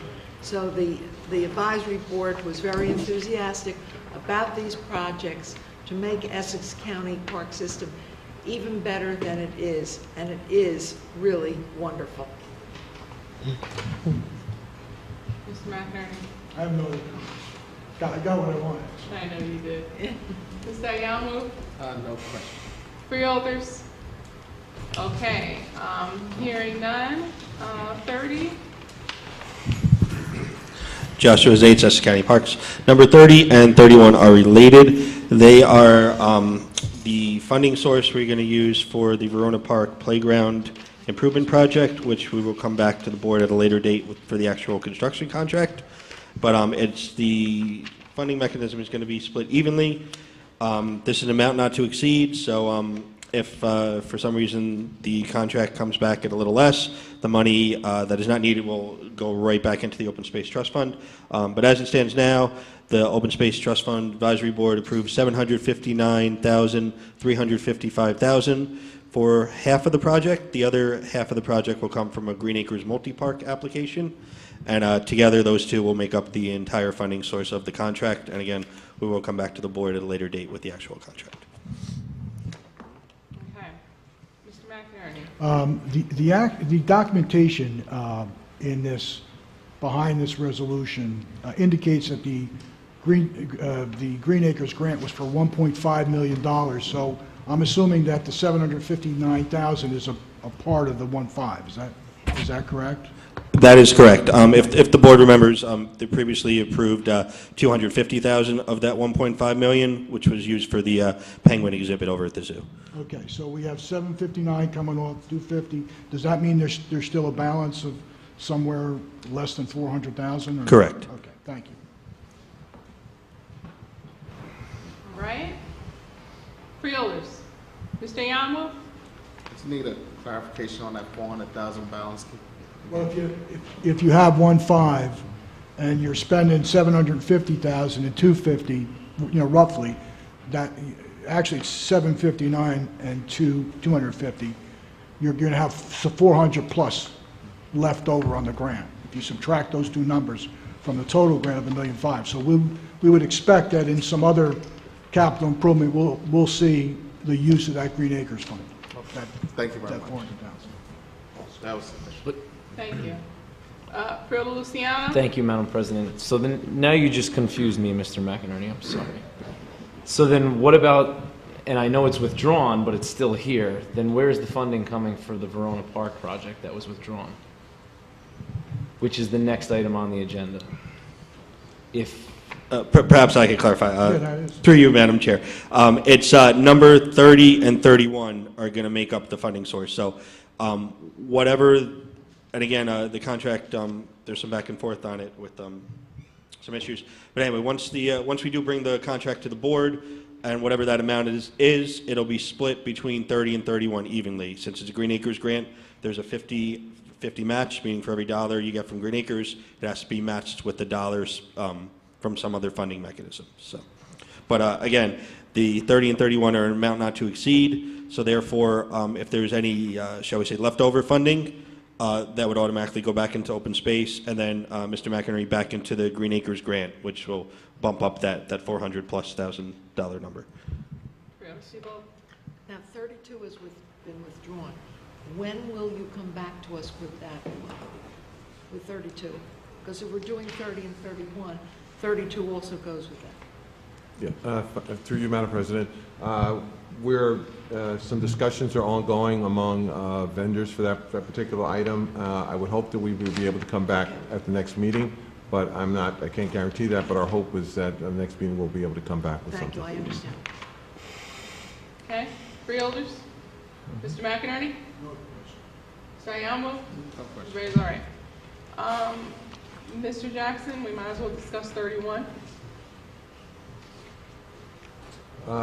Yes, and again, I will defer to Mr. Zates. He's the answer man. Where are you going, Josh? Joshua Zates, Essex County Parks. I was exiting stage left, and I guess I was a little premature. 31 is the Green Acres portion of the funding mechanism. So again, 30 and 31 combined would equal what would theoretically be number 32, as Mr. Jackson said, hopefully at next meeting when we have that contract. Thank you. Mr. McInerney? No questions. Mr. Ayamo? No question. Freeholders? All right, hearing none. I tried to get all of yours, Josh, because it seems like you're always here for a while, waiting on our freeholder meeting. So I think I got all the resolutions and what you're here for. Thank you. All right. Then we're going to jump back up, and we're going to move to resolutions 12. Did you do 11?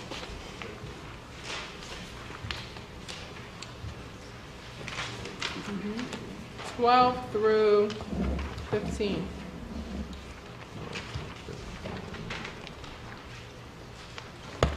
Okay, Mr. Jackson, resolution number 12. All of these resolutions, again, will be read into the record at a later date. Thank you, Madam President. These 5 items, again, I would just defer to our county engineer, Mr. Varghese, to explain each one. Sanjeev Varghese, county engineer. Resolution number 12 is for natural gas. This is a commodity. As you may know, natural gas has two sections. One is the supply section, one is the delivery section, and this is the supply section. And we have a choice of going with the PSE&G and the delivery section, but it's cheaper for the county to just go and buy it bulk, and that's what we did here. We went out for bid because we are allowed to do competitive contracts on those, the supply side. We always get a cheaper price than PSE&G. And the rate we lock is the NYMEX, the mercantile exchange rate, the lowest rate. And the bid here is the upcharge, the dollar figure on top of the NYMEX exchange rate. This saves us a lot more, probably $200,000-$300,000 more than PSE&G rates, and it's a win-win situation for the government. Okay. Thank you. And 13? 13 is a resolution for a bus stop in Montclair.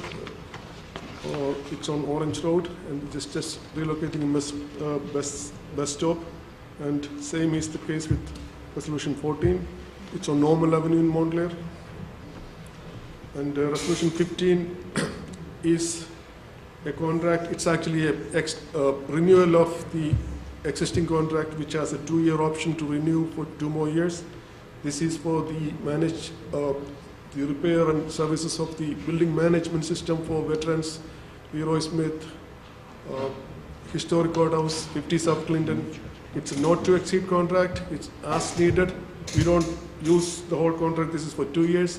Last year we used less than $50,000 in this contract, and it's to maintain and manage the building automation system, which controls the air handlers, the boilers, the valves, everything in the building, which controls the HVAC.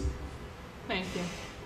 Mr. McInerney, any comments on 12-15? Yeah, is this the first time that we're using direct energy? This is the, remember correctly, the old Hess contract that we used to have? Yes, Direct Energy bought Hess, and it's Okay. the same company. Okay.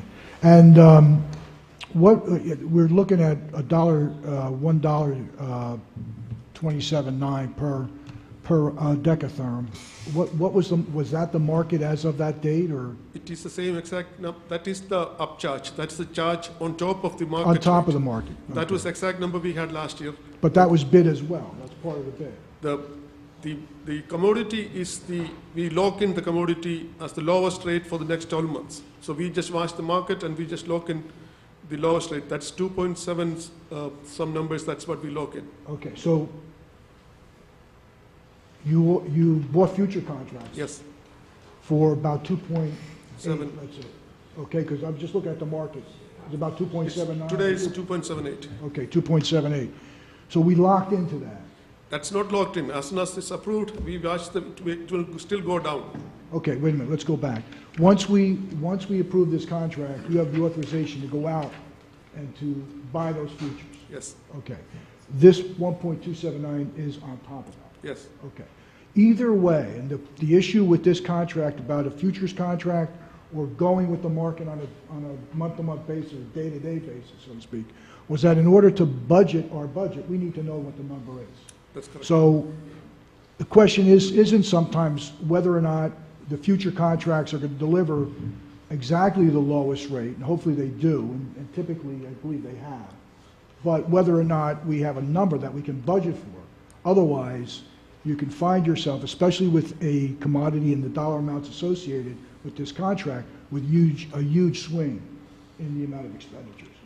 That's what my office do. I watch the market, and usually we lock in October. That's when the lowest number is. Right. And I guess the cheapest rate for the last 6 years, I've been getting the cheapest rate. Right. And we've been saving money. And if you look at our utility budget, it's still going down every year. Right. This is $1.279 on a decatherm, but isn't the market on the MMBTUs? Yes, that's okay, a so, million BTU. Right. So how many of these decatherms are on top equal? We, in a typical fiscal year, we spent $3 million on gas, natural gas. So if we can back calculate that. Say that again, I'm sorry. $3 million we spend on approximately $3 million on natural gas. On natural gas? And we've been spending almost $4 and $4.5 million in the past. Okay. But again, a decatherm is not equal to an MMBTU, so. 1 decatherm is 1 million BTU. That's right. So that price is associated with the BTU? Yes. Has to be converted? Yeah. Okay. All right, thanks. Thank you. Okay. Freeholder, Vice President? Thank you, Madam President. I'm just trying to make sure I'm understanding your line of questioning, Frank. So are you asking those questions because you think we can get it cheaper, or what's the point? The point is you have two options here, and you can correct me if I'm wrong. You know this better than me. But this was the Hess con. We've had this for a number of years, and it's always been, the question is whether or not to buy on the market. So if you look at, different, it's a commodity, so it trades. So if you're at the mercy of the market every day, every month when the bill comes in, if the market goes up, your bill goes up. What we're doing here is buying future contracts, and we're saying we're going to take a chance. What the future contract rate is going to be below what the market is. And even if it isn't, we need to understand that there's a reason for locking into the future prices. We have a budget, and we cannot afford to see huge market swings because we need to know what our appropriations are going to be. And we need to be able to budget. For that reason, we need a fixed rate. And so I think typically, as was said, we've fared fairly well in the past on the future contracts that we've had. And also achieve the opportunity to be able to know how much we have to budget. As soon as he goes out to market, he'll know what his appropriation is going to be. He can calculate it. He takes the rate that the future is. He knows how many BTUs he uses a year, approximately. He adds on the upcharge, and you have your expenditure. Right. Was that clear? Vice President? Yep, thank you. Sufficient? Freeholders? Okay. Hearing none. Mr. Ayala? No question. Please list 12 through 15 for action later this evening. Now we're going to move to 16 and 17. Mr. Jackson, can you please explain 16 and 17? Yes, Madam President. These are two items Deputy County Administrator Coltrane will explain, but they're essentially purchasing, bulk purchasing items. And again, Mr. Coltrane is here to explain. Good evening, Madam President, Freeholders. Julius Coltrane, Deputy County Administrator, Purchasing Agent. Number 16, we have gone into a co-op, which was on a previous meeting, with Cranford Police Department for police vehicles, and we look at various agencies, whether it's the Morris County Co-op, various co-ops, to get the best price and to expedite getting police vehicles to the various agencies that need them.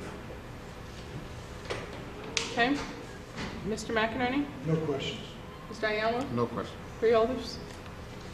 Okay. Next Number one. 17, we went out to bid for janitorial supplies as a as-needed basis. 3 agencies or companies were awarded. TSP Maintenance Supply from Livingston, Jersey Paper from Edison, and WB Mason of Secaucus. And if you look at your various, these are catalog discounts off of their catalog books. Phil Natal is here from WB Mason, Chris Peacock from TSP, and David Bedford from Jersey Paper. Phil? You want them to come up? Yes, please. Good evening. I'm Phil Natal with WB Mason and representing them on the janitorial bid. Okay. Can you please tell us about the contract? You've been so patient, gentlemen. I know you want to talk. Me? Yes, tell us about the contract. Tell us what. Lots of paper. Lots of A lot of cleaning supplies. Janitorial products, toilet tissue, paper towels, lots of soap. Lots of soap, and you do it all throughout the county? Yes. Hi, Chris Peacock from TSP Maintenance Supply. I'm Ms. Seabolt. How are you? Same thing, lots of soap, paper, gloves, salt, rock salt, calcium chloride. That's about it. Very happy to be in contact with you guys. Okay. Good evening, Freeholders. David Bedford with Jersey Paper Plus. We're all doing the same thing. Selling cleaning supplies to you guys, soaps to the jails, towels, tissue, toilet paper, basically everything that you guys could possibly use. I think between our 3 catalogs, there's almost everything listed in there that the county purchases to make your lives easier.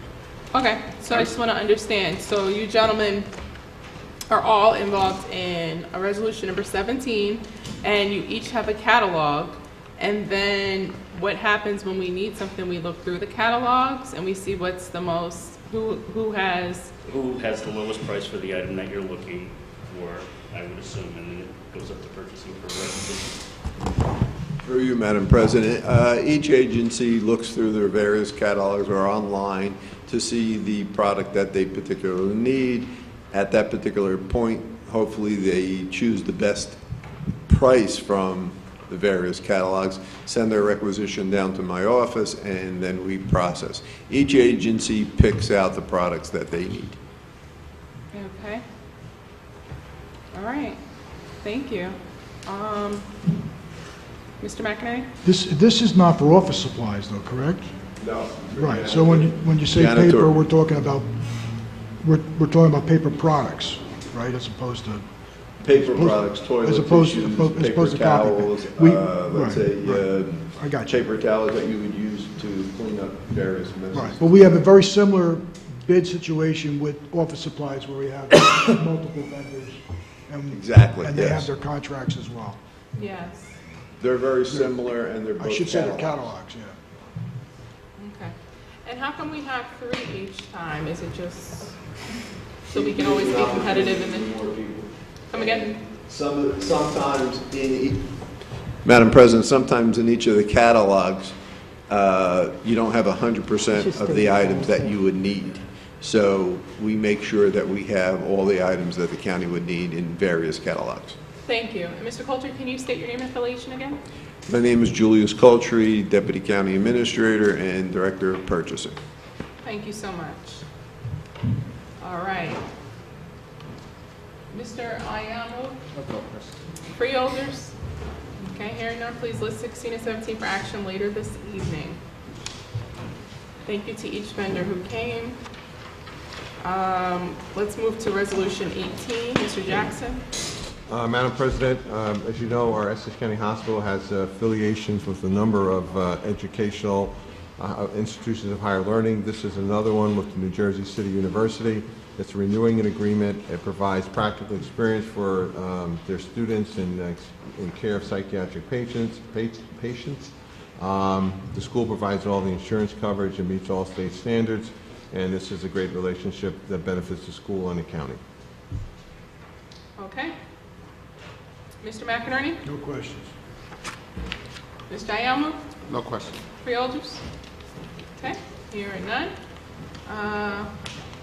We will take action later this evening. Please listen. And Mr. Jackson, we're going to move to resolutions 19 through 25, which are all budget insertions. Can you please explain? Yes, Madam President. Item 19, as you said, is a budget insertion for the Office of Mental Health Administrator in an amount of $242,510. There are 2 components of it: $45,000 approximately for administration and $197,000 for programs to go to various agencies. There's no match required for this. This is another case where the state is moving to the new budget cycle, so this is the same funding but only for 6 months. Item 20 is, again, a budget insertion from Department of Labor and Workforce Development for our Department of Economic Development, Training and Development in the amount of $2,099,289. This provides for qualified residents assistance in vocational skills and employment. For adults, it's about $950,000, and for dislocated workers, about $1.2 million.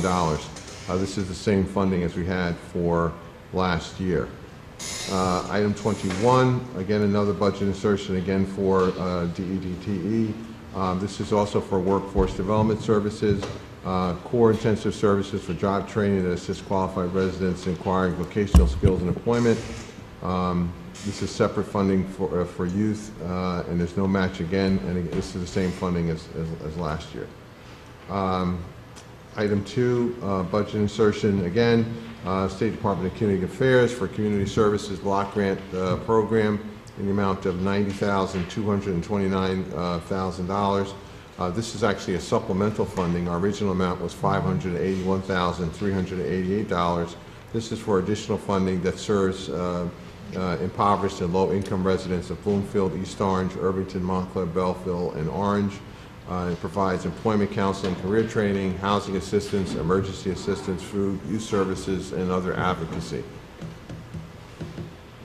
Item 23 is Division of Senior Services. This is a mid-year allocation. We've already received $4.8 million. This amount is $1,882,425. It's earmarked for comprehensive services, including in-home support, access, community support, and nutrition services for our seniors. Item 24 again, another budget insertion, as you said. This is the Center for Family Justice. It's again requires no match on our part. It's to provide dedicated investigation and prosecutorial services for domestic violence victims from Essex County who are served by the Essex County Family Justice Center. This fee is an amount of $222,964, assigns an assistant prosecutor and detective from the Essex County Prosecutor's Office to the Family Justice Center. The Family Justice Center is a 501(c)(3). It's a funding source, and it's the new grant. In the past, we've actually managed the grant, and this year it's going to be managed by the Family Justice Center. New regulations that were passed to allow that to happen. Item 25 is New Jersey Department of Health from Right to Know. This is providing education and outreach programs to workers and communities within Essex County for right to know health issues, and there's again no match required, and it's the same funding as last year. Okay. Thank you. Mr. McInerney? No questions. These are all grants. Monies are coming in and being appropriated in revenues, and also equally being appropriated out in appropriations. There's no fiscal impact to the budget. Mr. Ayamo? No question. Freeholders? Okay, hearing none, please list resolution 19 through 25 for action later this evening. Please, again, we're reading everything into the record at a later time.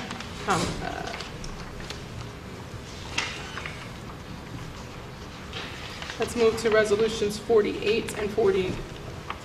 Just 48? No, never mind, I apologize. They're all commendations.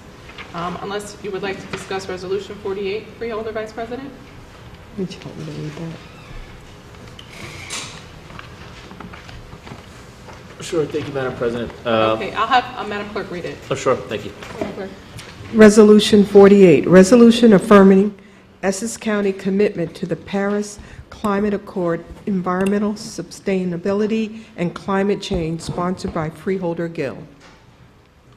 Okay. Thank you, Madam President.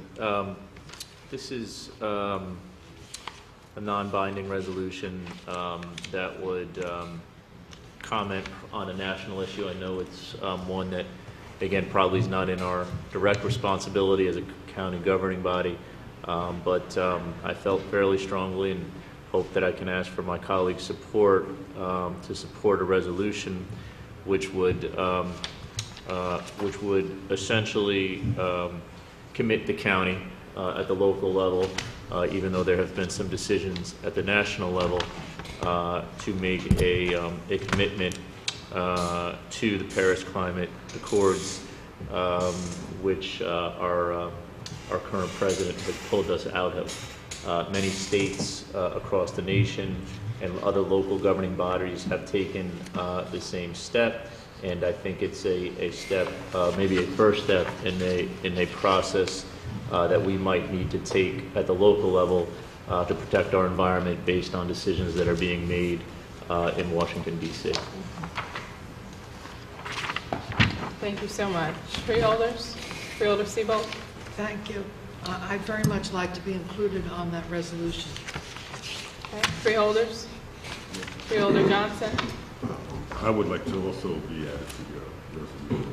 Freeholders? Would you like it by acclamation? Freeholders? Please. Okay. Bobadilla, you good? All right. By acclamation, Madam I think President. it's great that you brought this to the board, Freeholder Vice President. And, you know, and we did a resolution that was about, for climate control, we have a 5-year, I believe it's a 5-year goal that we did in 2015, you know, so this definitely coincides, it definitely works together, you know. We have to watch what's happening on our national level because, well, I'll reserve my comments and thoughts. Right. Thank you. If you don't have anything nice to say, don't say anything at all, right? So, okay. So we'll do that by acclamation. Freeholders, do you have any questions or comments regarding 33 through 49? Okay, hearing none.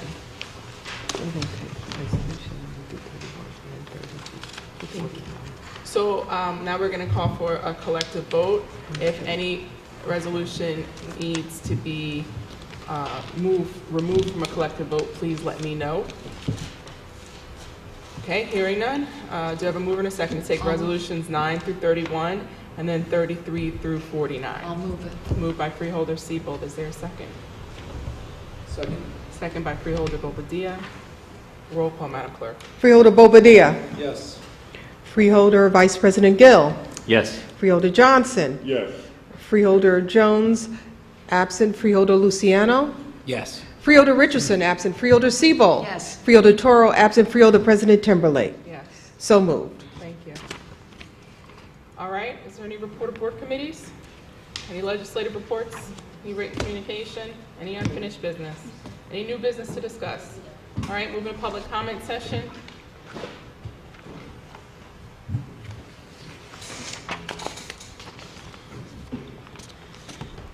All right, Cowboy, home of Cowboy Ranch House, for the district leader of South Ward.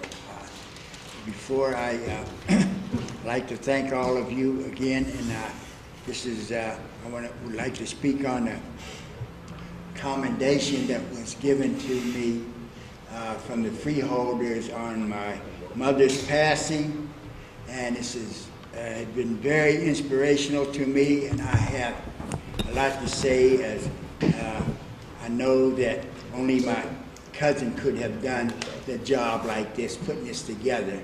And I want to thank her very much for this. She knows more about my family than I did.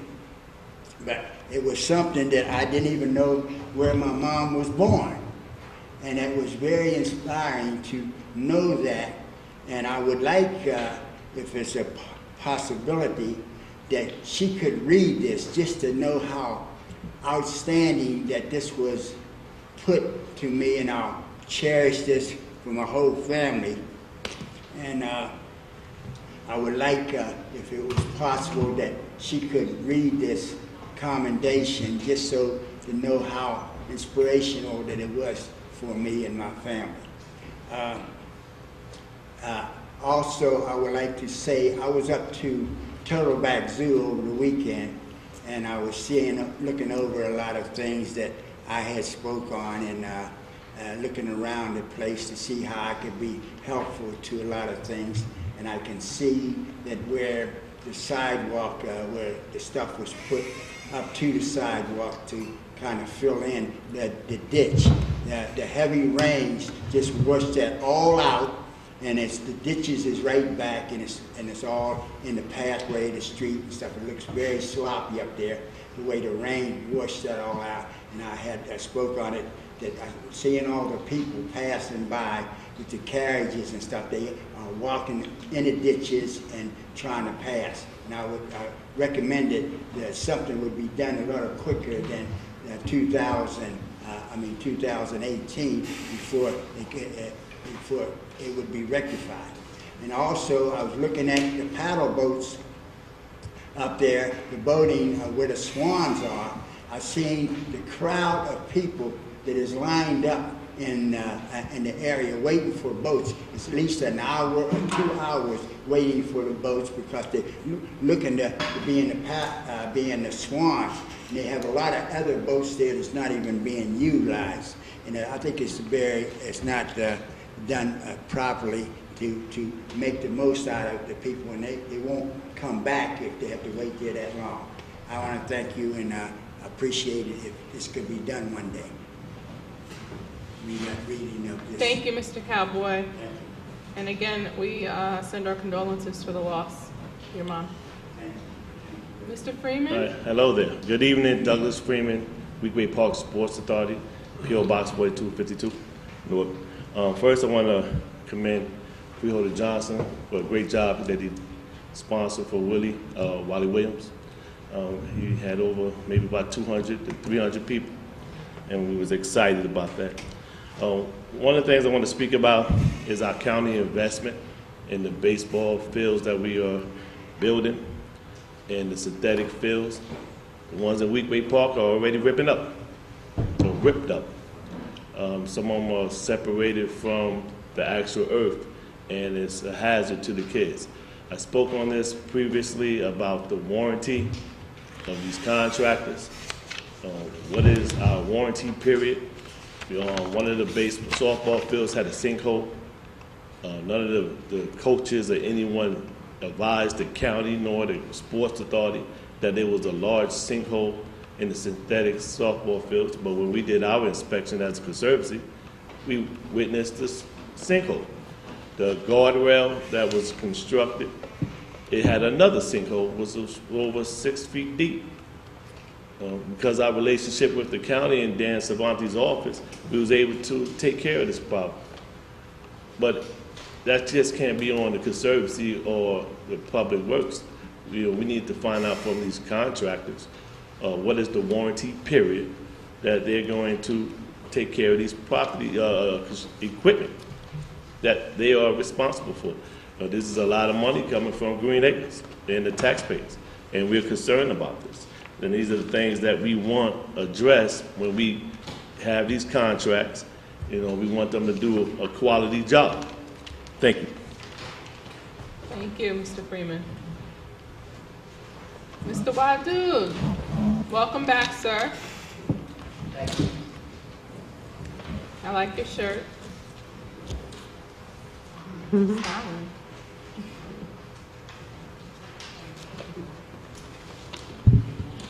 Ed Wadud, citizen. I would like to really speak to the administration through you, Madam President, about permits for our fields. This administration has spent a lot of money on our fields, and it's open to anyone. There's no way that we know who has a permit and who does not have a permit to use the field. These fields cost a lot of money. Already our baseball field is tearing up on account of poor construction.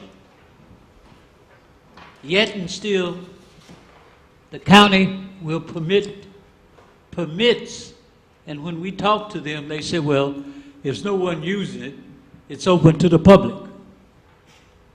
We don't understand that. Part of our field is free for any citizen of Essex County to use, like the track that runs around the soccer field and the football field. But if you get on the football field and the soccer field, you must have a permit. There's no way for local people to enjoy what the county has made for the citizens of this county. You don't know who got a permit. You don't know when you can use it. No one is there to check. We call the sheriff's department. They come 2-3 days later. And in the meantime, people are getting disturbed within themselves or different groups. In a minute, you're going to have some confrontation. When you go there, people don't show you a permit. The people says, well, it's free. This is a county. I want to use the field. People say, well, I was here first. We must have some kind of order. If not, there's going to be confrontation. And we don't know how serious it may be. So we ask you, through you, Madam President, that the county come some kind of solution to regulate to the community, to the citizens of Essex County, the time and days that they can use these particular fields. Thank you. Thank you, Mr. Wadud. Are there any other members of the public?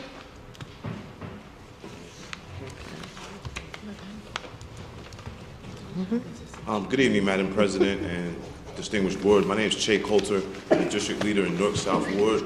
I was coming by just to encourage Vice President Gill's ordinance of us rejoining the Paris Climate Accord. And I saw a few freeholders co-sponsor or join him in that. And I just want to encourage that because I think in the name of clean energy, Essex County has an opportunity to audit its operational expenses. And it could eventually save us money over time after we conclude that audit and see what areas we could actually freeze costs, even if it's beyond a 3-year period. Something like that would cause expenses for us to buy some of that green efficient equipment, but over the long term, something like us doing an energy audit, identifying the amount of energy waste that we're engaging in per expenditure, then we could modify our budgets in the future years to come. So that was just what I wanted to weigh in on a little bit, that if we're gonna make a commitment to being green, we shouldn't do that in a spirit of mediocrity. We should actually authentically and legitimately do it the way that they're doing it in the UK. Because I've heard people sponsor ordinances in various municipalities across New Jersey, and us being the largest county with the most municipalities, I'm hopeful that we can do a green energy audit of our entire county. We're planning on doing one in the city of Newark. The city of Newark's planning on doing one as part of their green strategic plan. I'm just wondering if the county will consider that as well, because we could essentially save money, Madam Chairman. Yeah, thank you so much, and that's excellent point. I'm going to ask that we respond to you in writing because we did do an energy audit. In 2015, we actually passed something that was for making a commitment to climate, in regard to climate change as well as energy efficiency and decreasing our carbon footprint. And I believe Mr. Jackson, I believe Honeywell came in last year and did an energy evaluation or something along the lines. But what we will do is get you something in writing so that you can see what has been done and then what is still to be done, because it's so important. You know, it really is. And by the way, the whole Freeholder board just signed on to it. So it wasn't just a few of us. So that means that it will be unanimous that everybody comes on. But of course, we thank Freeholder Vice President Gill for, you know, for bringing this to the board today to make our commitment to, again, sort of making a statement about what's happening at our national level. Clear. And the electric option is probably the only capacity to actually freeze costs, like with fleets. When you're dealing with like fleet equipment, that could actually freeze cost. And I just, I'll be here to support any way possible. There are a few vendors that have done great work. I don't know if those vendors have a relationship with the purchase agent. Thank you, Mr. President. Thank you. All right. Are there any other members of the public wishing to comment on any issue at all? Freeholder comment session, freeholders? Motion to adjourn? I have a comment. You have a comment? Yes. Oh, I didn't. I thought that you were motioning to adjourn. No. Freeholder Bobadilla. Through you, Madam President, thank you for your time. I just wanted to say that, you know, I had a 3.5-week vacation with my family just recently. Something which was special. I think it was the longest time I had gone away with my family ever. And it was just amazing to spend time with my wife and my kids, and I can't tell you that it was much needed. And Mr. Tedesco, this is for you. During that time, I realized that nobody was physically sitting in my seat. I see that as a problem. So I spoke to Michael Parvecchio about possibly amending the bylaws, our freeholder bylaws, so we can designate either a staff member, an aide, or an appointed person to sit on our seat and listen to what's being discussed in the agenda, listen to the constituents, and be mindful that even though we're not here present as elected officials in this capacity, that at least we have a representative who is there acknowledging what's going on. And when I mean a representative, I don't mean them having the power to vote, because we can't do that, nor engaging in a conversation in support of or against something, but rather this legislative body here, and, you know, when it gets aired, it's a very visual effect. And even though I wasn't here, I was well informed of all the agenda items and everything, but I think that, Madam President, and I'm looking to my colleagues as well for your support, because I think it's something we need to do. Whether I'm here or not, I still have a fiduciary duty to represent this legislative body and the constituents which I serve. And Michael Parvecchio will get back to me on that. I believe it's just an amendment of the bylaws, and I think it's a good way to let the public know and let the citizens know that whether we're here, physically here as the elected person or not, that we are present. And I think that's needed. And so I just wanted to share that with you, and I think that that's important, and you might see a resolution coming forward. Thank you. Thank you. Freeholders? All right. Motion to adjourn? Move. Go to, can you give me that back? As a matter of fact, I don't even need it. I have it right. No, I don't. I need that back. All right. And this is for the record. If you go to, it should be the last page of that ordinance, okay? Actually, it's the second to last page. Okay, last paragraph, it talks about, be it ordained that the county purchasing agent must forego, you know, certain things, right? Okay. And then it mentions in that entire be it foreordained section, and then even spilling over to the last page, it talks about enforcement, okay, and compliance, and how this is going to be enforced. Now, what it also says in the last paragraph, on the last page, that this ordinance is to take effect after 90 days after final adoption, you see? Because once it's adopted, then it's the administration is going to have to work with the, you know, work with the input of the Freeholder Board, I'm sure, is what was the county executive's commitment to me, but come up with policies and procedures and how to implement it. We have embedded enforcement in here, okay? But at this point in time, I'm unable to answer exactly who, but I can tell you that it has to be done. Okay. Okay? Thank you so much. Thank you. All right. Any other members of the public wishing to comment? Okay. Hearing none, moving to freeholder comment session. Hearing none, motion to adjourn. Move.